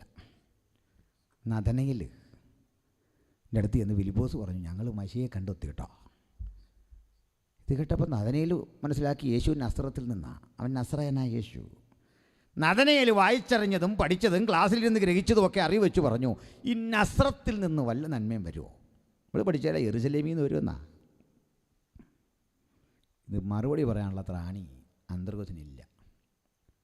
നമ്മളാണ് അതിന് മറുപടി പറഞ്ഞതങ്ങ് കുളവാക്കും. ആന്ത്രോസ് പറഞ്ഞു, വന്ന് കാൺമീൻ, എനിക്ക് ഉള്ളു പറയാനൊന്നും അറിയില്ല. അങ്ങനെയാണ്, അങ്ങോട്ട് വാ. അറിയില്ലേ, അതേ ഉള്ളൂ. അറിവില്ലാതെ വിഷമിക്കുന്ന ഒരുത്തനെ കണ്ടിച്ച് പറയണം, നീ ഇങ്ങോട്ട് വാ, മനസ്സിലാക്കി തരാം. ഞാനതിനാ പറഞ്ഞ അന്യഭാഷയെക്കുറിച്ചും ദൈവാത്മ പ്രവൃത്തിയെക്കുറിച്ചൊക്കെ കൂടുതൽ തർക്കിക്കുന്നതിനെ എന്നെ വിളിച്ചുകൊണ്ട് വന്നിട്ട് അവൻ്റെ കൂടെ നിങ്ങൾ പ്രാർത്ഥിക്കണം. ഒന്നുകിൽ ഭൂതവിളകും, അല്ലെങ്കിൽ അവൻ ആത്മാവ് വരും. ഇതിലേതിലും ഒന്ന് സംഭവിക്കും. ഭൂതവിളക്കിട്ട് ശാസിക്കരുത്, നമ്മളിഞ്ഞ് പോന്നേക്കണം. അതേന്നേ. പിന്നെ അങ്ങനെ ഒരു ട്രിക്കൊക്കെ ഉണ്ട് നമുക്ക്. എന്ന് പറഞ്ഞാൽ നല്ലപോലെ നമ്മളങ്ങോട്ട് ആരാധിച്ച് ശക്തിപ്പെട്ട് കഴിയുമ്പോൾ ഇതൊക്കെ നിലച്ചുപോയി എന്ന് പറയുന്നവന് മറ്റവൻ കയറിഞ്ഞ് പ്രവൃത്തി തുടങ്ങും. നമ്മൾ നേരെ ആശീർവാദം പറഞ്ഞു പോരണം, അങ്ങ് കൈകാര്യം ചെയ്തോളൂ. എൻ്റെ അനുഭവം പറയുന്നത്, ഞങ്ങൾ വൈദ്യുതി സെമിനാരിൽ പഠിക്കുമ്പോൾ പെന്തിക്കോസുകാർ ഞങ്ങൾ കുറേ പേരേ ഉള്ളൂ. അത് പെന്തക്കോസ് സ്ഥാപനമൊന്നും അല്ല, ഞാൻ ഹയർ സ്റ്റഡിക്ക് പോയതാണ്. അവിടെ ഒരുത്തിന് ഭൂതം പിടിച്ചു. ഭൂതവിളകിക്കഴിഞ്ഞപ്പോൾ ഈ ബാപ്റ്റിസ്റ്റ് സഹോദരന്മാരും ബ്രദർ സഹോദരന്മാരും എല്ലാം കൂടെ കൂടി പെന്തക്കോസുകാരെ നമുക്ക് തരികയല്ല ഇവനെ പിടിച്ചുകൊണ്ട് ലൈബ്രറി കയറി അവന് ചുറ്റും നിന്നുകൊണ്ട് പാടുക, this is the day that the Lord has made. എന്തോ ഒരു ബോധ നടന്ന സംഭവം. എൻ്റെ കൂട്ടുകാരൻ പറഞ്ഞു, ഇടാ പുൽപ്പിറ്റി കമൻട്രി മാത്യു ഹെൻറിയുടെ പുസ്തകവും ഒക്കെ അവിടെ ഇരുന്നത് ഭൂതത്തിൻ്റെ ഒരു കരുണ. ഒരു ഭൂതം അല്ലേ, അത് വെച്ച് അവനെ താങ്ങിയനെ ശെൽഫും മറിച്ചിട്ട്. ഭൂതമൊന്നും പോയില്ല. ഞാൻ പറഞ്ഞു, ഇങ്ങോട്ട് വിടച്ചാ, ഞങ്ങൾ കാണിച്ചു തരാം. ചിലപ്പോൾ ആൾ ഈ തെരുവിൽ കിടന്ന് അടിയുണ്ടാകുമ്പോൾ ഒരുത്തനെ കയറി പിടിക്കുകയല്ലേ. പിടിച്ചിട്ടൊന്നുമില്ല, അവൻ തന്നെ പറയുന്നത്, എന്നെ പിടിക്കരുത് കേട്ടോ, എന്നെ പിടിക്കരുത്. അവനെ ആര് പിടിക്കാനാണ്? അപ്പോൾ മറ്റേ പുള്ളി പറയാം, അവനെ പിടിക്കണ്ട, ഇങ്ങോട്ട് വിടുക, അവൻ വരാനൊന്നും അല്ല. സാത്താൻ ഇളകി വരുമ്പോൾ ഇങ്ങോട്ട് വിട്, ഞങ്ങളവനെ വിടാമെന്ന് പറഞ്ഞാൽ നമ്മുടെ കഴിവല്ല. അതിൻ്റെ കാരണം കൂടെ പറഞ്ഞേക്കാം. പിശാചിൻ ദാസ്യരൂപമെടുത്തു, വേഷത്തിൽ മനുഷ്യനായി വിളങ്ങി. അതാണ് സുവിശേഷം. വ്യക്തത എന്നോ? അത് ഈ അവതാരമല്ലെന്ന് ഞാൻ തറപ്പിച്ച് പറയാൻ കാരണം, അവതാരം എന്നൊരു പദമേ ബൈബിളിലില്ല. ദൈവപുത്രൻ അവതാരങ്ങളിലൊന്നായി അവതരിച്ച് വരികയല്ല, ജഡത്തിലൊരു മനുഷ്യനായിട്ടിങ്ങ് വന്നു. അതുകൊണ്ട് ക്രൂശീകരണം നടന്നേ, അക്ഷരാർത്ഥത്തിൽ ക്രൂശീകരിക്കപ്പെട്ടു. സ്തോത്രം. അതിലേക്ക് വരാം. അവൻ ക്രൂശിച്ചപ്പോൾ സംഭവിച്ചെന്താ? സാത്താൻ്റെ തല തകർന്നു. പക്ഷെ ഇപ്പോൾ വിടുന്ന സാത്താനോ? അതാ പറയാൻ പോന്നെ. സഭയെടുക്കപ്പെടും വരെ സാത്താന്യ ശക്തികൾക്ക് ഭൂമിയിൽ പ്രവർത്തിക്കാൻ കർത്താവ് അനുമതി കൊടുത്തിരിക്കുക. ഇതിന് അനുമതി കൊടുക്കുന്നറിയണ്ടേ? നമ്മൾ പേടിക്കാനൊന്നുമില്ല. സംഹാരകനെതിരെ വരുമ്പോൾ ഒരു ചിഹ്നം വരച്ചിട്ടുണ്ട് നമുക്ക്. മുദ്രയുള്ള ഒരുത്തനെയും തൊടരുത്. യേശുവിൻ്റെ രക്തത്താൽ മുദ്രണം സ്വീകരിച്ച പരിശുദ്ധാത്മാവെന്ന മുദ്രയുള്ള ഒരാളെയും തൊടാൻ ദുഷ്ടനിടവരാത്ത വിധം അവൻ സൂക്ഷിച്ചിട്ടുണ്ടോ നമ്മളെ. Hallelujah, hallelujah. നമ്മളെ ഒന്നും ചെയ്യാൻ അവന് സാധിക്കില്ല. ധൈര്യത്തിരുന്നോ, തൊടത്തില്ലവൻ. നമ്മളെ കാണുമ്പോഴവൻ തിരിച്ചു പോകും. ഈ ഞാൻ മഹാവീടേക്കൂടെ സഭ പോകുന്നൊക്കെ പറഞ്ഞെന്നാണ് കുറേ എണ്ണം പ്രചരിപ്പിക്കുന്നത്. അവന് മനസ്സിലാകുന്നില്ല എന്താ പറയുന്നത്. നിങ്ങൾക്കെങ്കിലും മനസ്സിലാകണേ എന്താ പറയുന്നതെന്ന്. ശ്രദ്ധിച്ച് കേൾക്കണേ. മഹാവീട എന്താ, സാധാരണ വീട എന്താ? ഇവനോടത്ത് ഈ തെറി വിളിക്കുന്ന കേട്ട് വീടയാന്നാ? ഒന്നുമല്ല പീഡ. ഒരു കാളിൻ്റെ മുമ്പിൽ വന്ന് വടക്കം പൊട്ടിച്ചാൽ പീഡയാവുമോ? എടാ, പീഡ വലുതാ, സംഭവം വരുന്നു. മനസ്സിലായില്ലേ? ആർക്കും പ്രവർത്തിച്ചു കൂടാത്ത രാത്രി വരുന്നു. ദൈവം തൻ്റെ ജനത്തെ തൻ്റെ ക്രോധം വഴി വിടൂല. സംഗതി രണ്ടും പഠിക്കുക. ജാതികൾ കോപിച്ചു, നിന്റെ കോപവും വന്നു. വെളിപ്പാട് 11:18 പറയുക. രണ്ടാം വകുപ്പ് രണ്ടായിട്ട് കാണണം. അക്കാലത്തിലെ കഷ്ടം കഴിഞ്ഞ ശേഷം സൂര്യനും ചന്ദ്രനും ഇരുണ്ടു പോകും. മത്തായി 24:29 വായിക്കണ്ട, അങ്ങനെ എഴുതിയേക്കുന്നേ. രണ്ടാ ദൈവക്രോധത്തിൻ്റെ തീച്ചുളയിൽ ലോകം വെന്തുരുകുമ്പോൾ ദൈവത്തിൻ്റെ സഭ ഭൂമിയിലില്ല, ക്രിസ്തുവില്ല. ക്രിസ്തുവിലെത്തിക്കഴിഞ്ഞാലുള്ള കാര്യം എന്താ അറിയോ? ക്രിസ്തുവിലെത്തി തേജോരൂപിക്ക് തീക്കകത്ത് വീണാലും ഒന്നും പറ്റത്തില്ല. മനസ്സിലായോ? തേജോരൂപിയായി. അതിന് മുമ്പൊരു പണിയുണ്ട്. 3 പേർ ചേർന്ന ഇനിയുള്ള കാലത്തെ പ്രവൃത്തി. ഒന്ന്, ലൂസിഫർ എന്ന പഴയ പാമ്പ്. 2, എതിർ ക്രിസ്തു എന്ന ഏകാധിപതി. ഇവരെ രണ്ടിനെയും യോജിപ്പിക്കുന്ന കള്ളപ്രവാചകൻ എന്ന ഫോൾസ് പ്രോഫറ്റ്. ഇതിൽ എതിർ ക്രിസ്തുവിനെ വായിലെ ശ്വാസത്താൽ ഉമിണ്ണുകളഞ്ഞ കർത്താവ് അവനെയും കള്ളപ്രവാചകനെയും പിടിച്ചു കെട്ടി ഗന്ധകത്തീപ്പൊയ്കയിലിടും. മറ്റവനോ, പിശാചുണ്ടല്ലോ, ഇവരെ ക്യാപ്റ്റൻ, അവനെ പിടിച്ച് ബന്ധിക്കും 1000 കൊല്ലം. ബൈബിളിൽ എഴുതിയിരിക്കുന്ന സാത്താനില്ലാത്ത എതിർ ക്രിസ്തു നശിച്ചു പോയ, കള്ളപ്രവാചകനില്ലാത്ത 1000 ആണ്ട്, അതിനാ ബൈബിൾ പറയുന്ന സഹസ്രാബ്ദ വാഴ്ച, 1000 ആണ്ട് വാഴ്ച. 1000 ആണ്ട് വാഴ്ചയുടെ മനോഹാരിത ഞാൻ വിശദീകരിക്കാൻ ആഗ്രഹിക്കുന്നില്ല, അതിന് നേരം പോരാ, അവസാനിപ്പിക്കണം എനിക്ക്. 1000 ആണ്ട് വാഴ്ച തീരുമ്പോൾ ഭൂമി പെരുകി മനുഷ്യ സമൂഹം വർദ്ധിച്ച് ഭൂമി മുഴുവനാകും. ആ മനുഷ്യർ ദൈവസഭയല്ല. കാരണം എന്താ? ദൈവസഭ ദൂതതുല്യരായി വിവാഹത്തിന് കൊടുക്കുന്നില്ല, വാങ്ങുന്നില്ല. ക്രിസ്തുവിൻ ശരീരമായി ക്രിസ്തുവിനോട് ചേർന്ന് ദൈവത്തിൻ്റെ സഭ നിൽക്കുമ്പോൾ തേജോരൂപികളായവർ ക്രിസ്തുവിനൊപ്പമെങ്കിൽ സന്താനപുഷ്ടിയുള്ളവനായി പെറ്റുവരുകാൻ ആദമിനെ അനുഗ്രഹിച്ച ദൈവം തൻ്റെ ഒരു ദിവസം ഈ ഭൂമിയിൽ എങ്ങനെ ഇരിക്കും എന്ന് കാണിച്ചു തരുന്ന 1000 ആണ്ട് വാഴ്ച.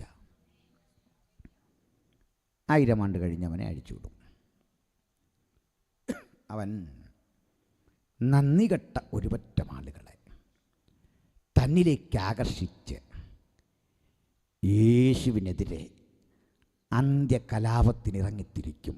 ആ കലാപത്തിനിറങ്ങിത്തിരിക്കുന്ന ലൂസിഫർ എന്ന ശക്തി എണ്ണത്തിൽ കടൽക്കരയിലെ മണൽ പോലെ പെരുപ്പമുള്ള ഒരു ജനതയുമായി യേശുവിനെ ഏറ്റുമുട്ടാൻ വരുമ്പോൾ നമ്മുടെ കർത്താവ് 1000 വർഷം നിലനിൽക്കുന്ന ആ ഭരണം അതിമനോഹരമായി അതിൻ്റെ സമാപ്തിയിലേക്ക് കൊണ്ടുചെല്ലുമ്പോൾ അധികാരമോഹത്തിൻ്റെ വിത്തിട്ടുകൊണ്ട് ജനങ്ങളിൽ കുറേ ആളുകളെ അന്നും പിടിച്ചെടുക്കും.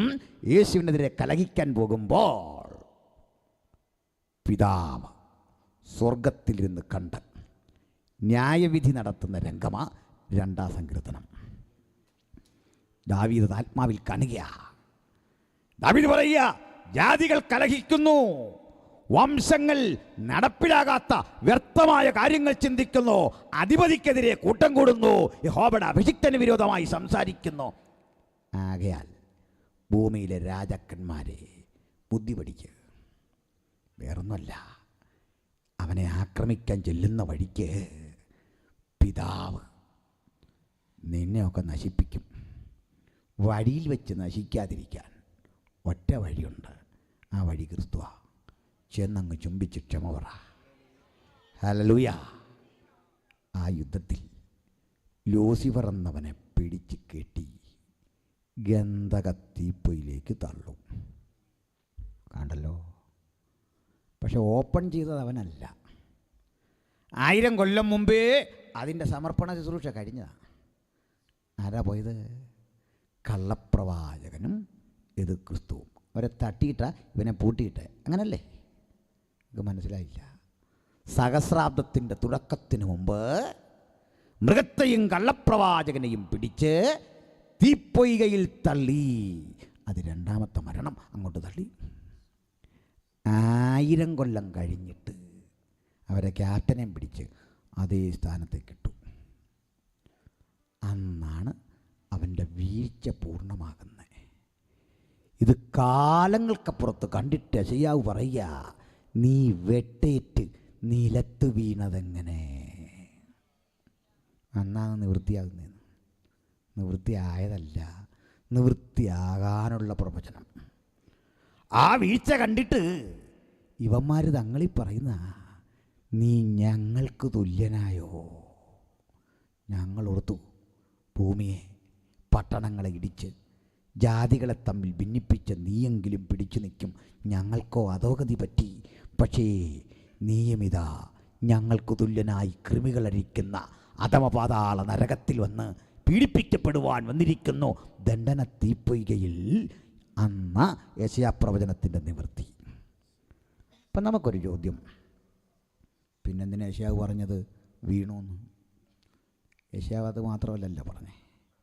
യെശയ്യാവ് ഒരിക്കൽ പറയുക, നമുക്കൊരു മകൻ ജനിച്ചിരിക്കുന്നു, നമുക്കൊരു ശിശു ജനിച്ചിരിക്കുന്നു, നമുക്കൊരു മകൻ നൽകപ്പെട്ടിരിക്കുന്നു. അന്ന് മോനും കിട്ടിയില്ല, 700 കൊല്ലം കഴിഞ്ഞത് കിട്ടിയേ. എന്തിനാ അങ്ങനെ പറഞ്ഞേ? അതാ ബൈബിൾ പ്രവചനങ്ങളുടെ പ്രത്യേകത. നടക്കാനിരിക്കുന്ന സംഭവം നടന്നതുപോലെ പറയും. അത് തെറ്റല്ല, കൂടുതൽ ശരിയാ. എന്താ കാര്യം എന്നറിയണ്ടേ? ദൈവത്തെ സംബന്ധിച്ചിടത്തോളം അത് നടന്നതാണെന്നും സ്ഥലം, കാലം, സമയം ഇവയുടെ ഭേദമില്ലാത്ത, ഗതിഭേദങ്ങളാൽ ആച്ഛാദനമില്ലാത്ത ദൈവം ഒരു കാര്യം പറഞ്ഞാൽ പറഞ്ഞത് അനുദപിക്കാൻ അവൻ മനുഷ്യനല്ല, സംഭവിച്ചിരിക്കുന്നു.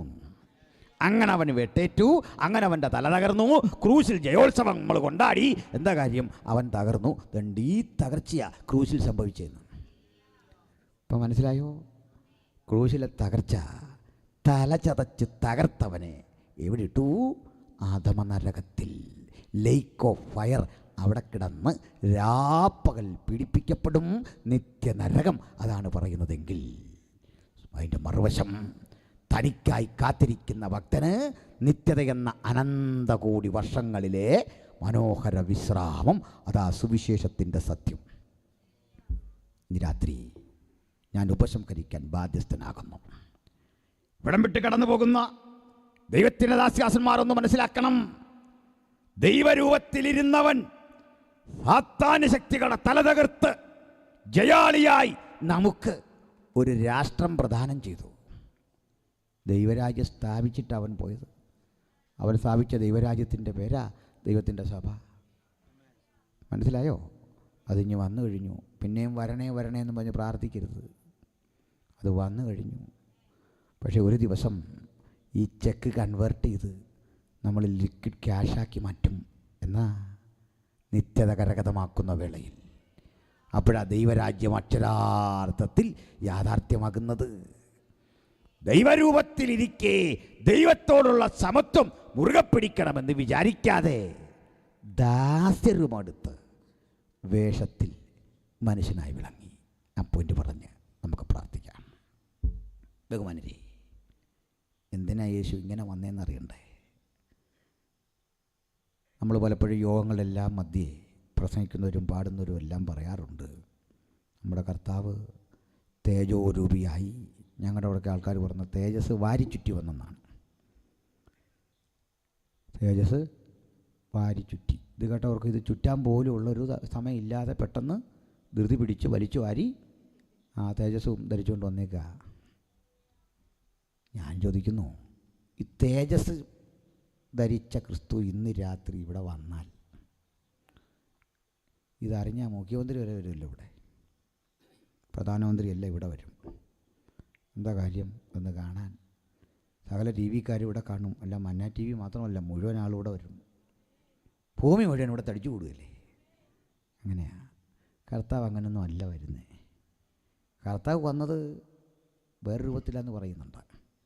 ഞാൻ നഗ്നനായി നിൻ്റെ അടുത്ത് വന്നു, ഞാൻ വിശപ്പുള്ളവനായി നിൻ്റെ അടുത്ത് വന്നു, നീ എനിക്ക് ഭക്ഷണം തന്നോ, നീ എന്നെ ഉടുപ്പിച്ചോ, നീ എന്നെ കെയർ ചെയ്തോ?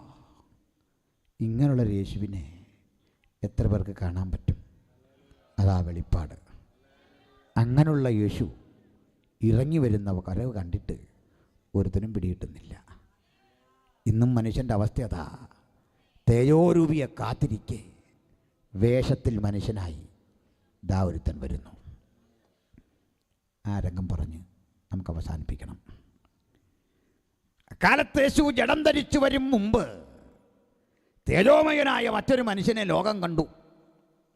മുടി നീട്ടി വളർത്തി, സൗന്ദര്യവാനായി, മുഖം ദൈവ തേജസ് കൊണ്ട് ജ്വലിക്കുന്നൊരു മനുഷ്യനെ, പേര് സ്നാപകൻ.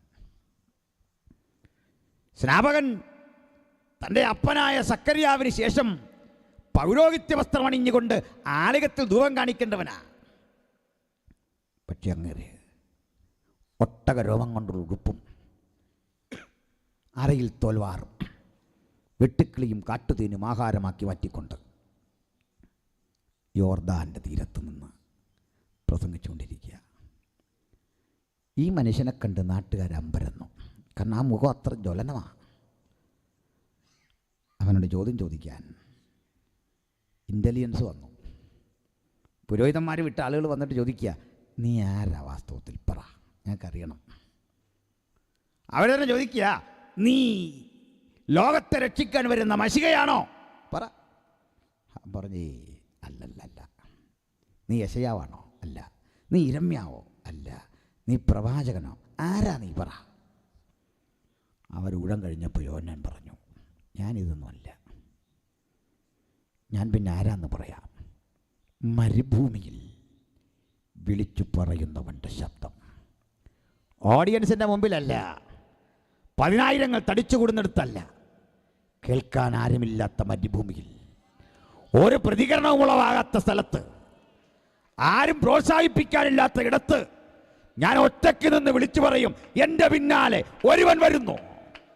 യോഹന്നാൻ പറയുമ്പോൾ 10,000 അവിടെ കൂടെയില്ല. പക്ഷേ ആ ശബ്ദം കെട്ടിറങ്ങിത്തിരിച്ച ക്രിസ്തുവിൻ്റെ അനുഗാമികളെ എണ്ണം 10,000 കൊണ്ടോ 1,00,000 കൊണ്ടോ തീർന്നില്ല. കോടാനുകോടികൾ അനുഗമിക്കുന്നവൻ യേശുവാ. ഹല്ലേലൂയ. ആയിരങ്ങളല്ല, കോടാനുകോടികൾ അവനെ അനുഗമിച്ചു. Price the Lord. എൻ്റെ സന്തോഷം, ഈ ശബ്ദം കേട്ടിട്ട് ഒരു സാധു മനുഷ്യൻ യേശുവിനെ അനുഗമിച്ചു. പേര് അന്ത്രയോസ്. കൂടെ ഒരാളുണ്ട്, അദ്ദേഹത്തിൻ്റെ പേരവിടെ എഴുതിയിട്ടില്ല. ഈ അന്ത്രയോസ് നമ്മുടെ പത്രോസിൻ്റെ ചേട്ടനാണ്. അദ്ദേഹം ഇറങ്ങിത്തിരിക്കുമ്പോൾ എൻ്റെ സന്തോഷം എന്താണെന്നറിയണ്ടേ? ഈ യാത്ര തുടങ്ങുമ്പോൾ യേശു ഒരു അത്ഭുതവും ചെന്ന് ചെയ്തിട്ടില്ല. കടലും മീതെ നടന്നിട്ടില്ല. 5 അപ്പം കൊണ്ട് 5000 കൊടുത്തില്ല. ചുരുങ്ങി പറഞ്ഞാൽ അത്ഭുതമൊന്നും ചെയ്തിട്ടില്ല. ഒരു പ്രസംഗം നടത്തിയിട്ടില്ല. ആകെപ്പാടെ അന്ത്രയോസ് ഇദ്ദേഹത്തെ ഒന്ന് കണ്ടിട്ടേ ഉള്ളൂ. ഇറങ്ങിത്തിരിച്ച് അന്ത്രയോസ് വീട്ടിൽ ചെന്നിട്ട് പറയുക, അനിയനെ വിളിച്ചിട്ട് പറയുക, കുഞ്ഞേ, ന്യായപ്രമാണവും പ്രവാചകന്മാരും പറയുന്നവനെ ഞാൻ കണ്ടെത്തി. ഇന്ന് പലരും അത്ഭുതം ചെയ്ത ക്രിസ്തുവിനെക്കുറിച്ചാണ് പറയുന്നതെങ്കിൽ, കടലിൻ മീതെ നടന്നവനെക്കുറിച്ചാണ് പറയുന്നതെങ്കിൽ, അവനെ ഒറ്റ നോട്ടത്തിൽ എനിക്ക് മനസ്സിലായി, അവനായ എൻ്റെ രക്ഷകൻ. ആ നോട്ടം വിലപിടിപ്പുള്ള നോട്ടമാണ്. ആ നോട്ടത്തിന് ഉതകുന്ന ചില ഹൃദയങ്ങളെ ഇന്ന് രാത്രി ദൈവത്തിൻ്റെ പരിശുദ്ധാത്മാവ് കാണുന്നു. നമുക്കവൻ്റെ മുഖത്തേക്ക് നോക്കിക്കൊണ്ട് പറയാ, ന്യായപ്രമാണവും പ്രവാചകന്മാരും പറയുന്നവനെ ഞാൻ കണ്ടെത്തി. ജീവിതത്തിൽ ഏറ്റവും മഹത്തര കണ്ടെത്തൽ ആ കണ്ടെത്തലാ. കേട്ടവർക്കൊക്കെ അത്ഭുതം. അവൻ്റെ പിന്നാലെ ആളുകൾ അനുഗമിച്ചു. പക്ഷേ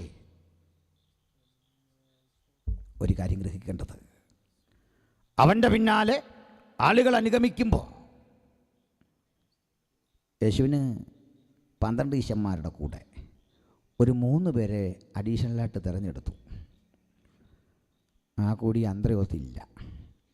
യേശുവിൻ്റെ ആദ്യ ശിഷ്യനാ, പക്ഷേ എക്സിക്യൂട്ടീവ് കമ്മിറ്റിക്കകത്ത് വന്നില്ല. മരണം വരെയും വന്നില്ല. നമ്മളാണെങ്കിൽ അന്നേരം വേറെ പ്രസ്ഥാനം ഉണ്ടാക്കും. ഞാൻ ആദ്യം ഇറങ്ങി, പക്ഷേ എനിക്കൊരു പരിഗണനയും കിട്ടിയില്ല, ഇങ്ങനെ പറയും. പക്ഷേ അന്ത്രയോസിനറിയാം, ഏത് കമ്മിറ്റി എന്നാലും ഒരു ദിവസം വേണ്ടാന്ന് പറഞ്ഞാൽ വേണ്ട, കഴിവുകേട് കാണിച്ചാൽ പുറത്തു പോകും.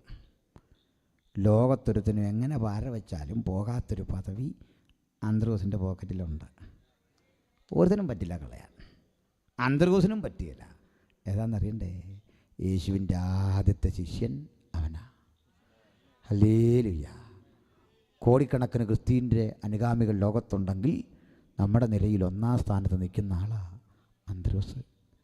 ഇറങ്ങിത്തിരിച്ച നാളിൽ ഇത്രയും വലിയൊരു ബൃഹത് പ്രസ്ഥാനമായി മാറാൻ ഈ സ്ഥാപനത്തിന് കഴിയുമെന്നൊന്നും സ്വപ്നം കാണാൻ കഴിയാത്ത കാലത്ത് യേശുവിനെ കണ്ട് ഇറങ്ങിത്തിരിച്ചവൻ്റെ വെളിപ്പാടാ ഏറ്റവും വലിയ വെളിപ്പാട്. ജനകോടികൾ മുഴുവൻ വാഴ്ത്തി സ്തുതിക്കാൻ പോകുന്നവൻ ഇവനാണെന്ന് അന്ന് കണ്ട് ബോധ്യപ്പെട്ടതാ ഏറ്റവും വലിയ കാഴ്ചപ്പാട്. ജനകോടികളെന്ന് സ്തുതിക്കുമെന്ന് മാത്രമല്ല, നിത്യതയുടെ കവാടം ഇവനാണെന്ന തിരിച്ചറിവിൽ സംശയം ലേശമില്ലാതെ യേശുവിനെ അനുഗമിച്ചവൻ്റെ ആ ചങ്കൂറ്റമാ ക്രിസ്ത്യവിശ്വാസത്തിൻ്റെ ആധാരം. ഈ ആധാരത്തിൽ, ഈ അടിസ്ഥാനത്തിൽ നിന്ന് ജഗജീവിതം നയിക്കാൻ വിളിക്കപ്പെട്ടവരാ നമ്മൾ. ഈ വാർഷിക കൺവെൻഷൻ ഇവിടെ പര്യവസാനിക്കുമ്പോൾ, അടുത്ത ദിനങ്ങളിലും യോഗമുണ്ട്. പക്ഷേ ഇന്ന് രാത്രി ഈ സന്ദേശം ഇവിടെ തീരുമ്പോൾ ദൈവത്തിൻ്റെ മക്കൾ ഒന്ന് ഉറപ്പിച്ചു കൊള്ളണം, ഞങ്ങൾ അനുഗമിക്കുന്നവൻ്റെ ശ്രേഷ്ഠത. സാത്താന്യ ശക്തിയുടെ തല തകർത്തുകൊണ്ട് വേഷത്തിൽ മനുഷ്യനായി ഈ ലോകത്തിലേക്ക് വന്ന് അവൻ ഇന്നും ആളുകളെ ആകർഷിച്ചുകൊണ്ടിരിക്കുക. ഏത് വില്ലും വരട്ടെ, ഏത് നിയമവും വരട്ടെ, ഭൂമിയിൽ ഏറ്റവും മനുഷ്യരാൽ ആകർഷിക്കപ്പെടുന്നവൻ ഇന്നും അവൻ തന്നെയാ. ഏറ്റവും അധികം പാട്ടുകൾ പിറവി കൊള്ളുന്ന അവനെക്കുറിച്ചാ എന്നും ആരാധ്യൻ അവൻ മാത്രമാ. ഉലകം മുഴുവൻ സ്വീകരിക്കപ്പെട്ടവൻ അവൻ മാത്രമാ. പ്രിയപ്പെട്ടവരെ, നമ്മുടെയൊക്കെ ജീവിതത്തിൽ അനുഭവങ്ങളുണ്ട്. അനുഭവങ്ങളില്ലെങ്കിൽ പിടിച്ചു നിൽക്കാനും പറ്റില്ല, അത് സത്യ. പക്ഷെ ഒരു കാര്യം, നമ്മളാരും യേശുവിനെ നേരിട്ട് കണ്ടിട്ടില്ല. അക്ഷരാർത്ഥത്തിൽ വെളിപ്പാടിലൊക്കെ കണ്ടിട്ടുണ്ടാവും, ഇല്ലെന്നൊന്നും പറയാൻ പറ്റില്ല. കാണാം. ഞാൻ കണ്ടിട്ടില്ല. കണ്ടിട്ടുള്ളവരെ ഞാൻ കണ്ടിട്ടുണ്ട്. കള്ളം പറയുന്നവരെയും കണ്ടിട്ടുണ്ട്. അത് കള്ളമാണോ ശരിയാണോ എന്നറിയാൻ ഞാനൊരു പരീക്ഷണം നടത്താറുണ്ട്. കർത്താവിനെ കണ്ടു. എങ്ങനെ ആ രൂപമൊക്കെ ഒന്ന് പറഞ്ഞു വരുമ്പോഴേ മനസ്സിലായി ഇവൻ കണ്ടത് ഡാവിഞ്ചി വരച്ച ആ താടിക്കാരനെയാണ്. ഏതോ ഒരു പടമാണ്. മനസ്സിലായില്ലേ? അടുത്തായിട്ട് ചോദിക്കാനുള്ളൊരു ടെക്നിക്കുണ്ട്. എങ്ങനെയാ കൈയൊക്കെ? ആ കൈ എൻ്റെ ദൈവദാസനെ ഇവിടുന്ന് രക്തം ഇങ്ങനെ ഒലിക്കിയല്ലേ. അവിടെ നിന്നല്ല കൈ, മുറിപ്പാട് അവിടെ നിന്നല്ല, എൻ്റെ ഇവിടെ ആ സ്പേസ് മാറിപ്പോയി. പടം വരച്ചവൻ ചെയ്ത് വെച്ച തെറ്റാ, അതിങ്ങനെ ആളുകൾ ഘോഷിക്കുക. ഞാൻ ക്രൂശീകരണം എന്ന് പറഞ്ഞൊരു കാര്യം പറഞ്ഞിട്ടുണ്ട്, യൂട്യൂബിലുണ്ട്, കണ്ടാൽ മനസ്സിലാവും ക്രൂശീകരിക്കുന്ന രീതിയൊക്കെ. അവനെ കണ്ട പുള്ളിയല്ല, ഡാവിഞ്ചി വരച്ച താടിക്കാരൻ, പിക്കാസോ വരച്ചതാ, മൈക്കിളാഞ്ചലോ ഒക്കെ വരച്ച പടം കണ്ട അവനെ ആരാധിക്കുന്നത്. പക്ഷെ ഞാനിതുവരെ യേശുവിനെ ദർശനത്തിലോ സ്വപ്നത്തിലോ ഒന്നും കണ്ടിട്ടില്ല. പക്ഷേ എനിക്കൊരു സന്തോഷം, ഈ പത്രോസിനേക്കാൾ, അന്ത്രയോസിനേക്കാൾ, യാക്കോബിനേക്കാൾ, യോഹന്നാനേക്കാൾ എനിക്ക് യേശു നല്ലൊരു അനുഭവമാണ് എന്ന് പറയും. നിങ്ങളങ്ങനെയാണോ എന്ന് എനിക്കറിയില്ല. നിങ്ങൾക്കൊരു വിഷമം, നമ്മൾ അവരെക്കാൾ വലിയ പുള്ളിയാണെന്നാണ് ആ ഭാഷ. ഞാനങ്ങനെ തന്നെയാണ് പറഞ്ഞത്. എന്തങ്ങനെ? പറയാം. 33.5 വർഷത്തിൽ അവസാനത്തെ 3.5 കൊല്ലം ഒരുമിച്ച് നടന്ന് കിട്ടിയ ഫുഡൊക്കെ അടിച്ച്, യേശുവിൻ്റെ കൂടി അവന് സമൃദ്ധ ഭക്ഷണമല്ലേ. നമ്മൾ ഇന്നലെ വിരിവും സ്വോത്രകാഴ്ചയൊന്നും ഇല്ല, അങ്ങ് കൊടുക്കുകയല്ലേ യേശു. കിലുങ്ങാത്ത സ്വോത്രകാഴ്ച വരട്ടെ എന്നൊന്നും പറയത്തില്ല. യേശു ഒരു പ്രസംഗം കൊണ്ട് കഴിഞ്ഞിട്ട് എല്ലാവർക്കും ഭക്ഷണം കൊടുക്കാൻ പറയും. കൊടുത്ത് ഒടുവിൽ തൻ്റെ പ്രാണനെയും കുടിഞ്ഞ് തരിക, അതും കൂടെ കൊണ്ടുപോകാൻ പറഞ്ഞു. അവസാനം നമ്മൾ പറഞ്ഞു, ഒരുത്തന് വസ്ത്രം എടുത്താൽ അവർ പുതപ്പൂടെ കൊടുത്തേക്കാൻ പറഞ്ഞു. കൊടുത്ത് ഒരിക്കൽ അടിക്കാൻ വന്നാൽ അടി നിന്ന് കൊണ്ടുകൊള്ളാൻ പറഞ്ഞു. ഇന്നതൊക്കെ മാറ്റിയ ആളുകൾ വേറെ വലിയ പരിപാടിയൊക്കെ ചെയ്തു തരിക. കഴിഞ്ഞിടയ്ക്ക് കണ്ടു കേട്ടു, ഒരിടത്ത് ഈ പരസ്യം നടത്തിക്കൊണ്ടിരിക്കുന്ന ആളുകളെ ഒരു മനുഷ്യൻ കയറി തല്ലിയപ്പോണ്ട് അവനെ പറഞ്ഞ് തീർക്ക് പെട്ടെന്ന്. തീർന്നോ?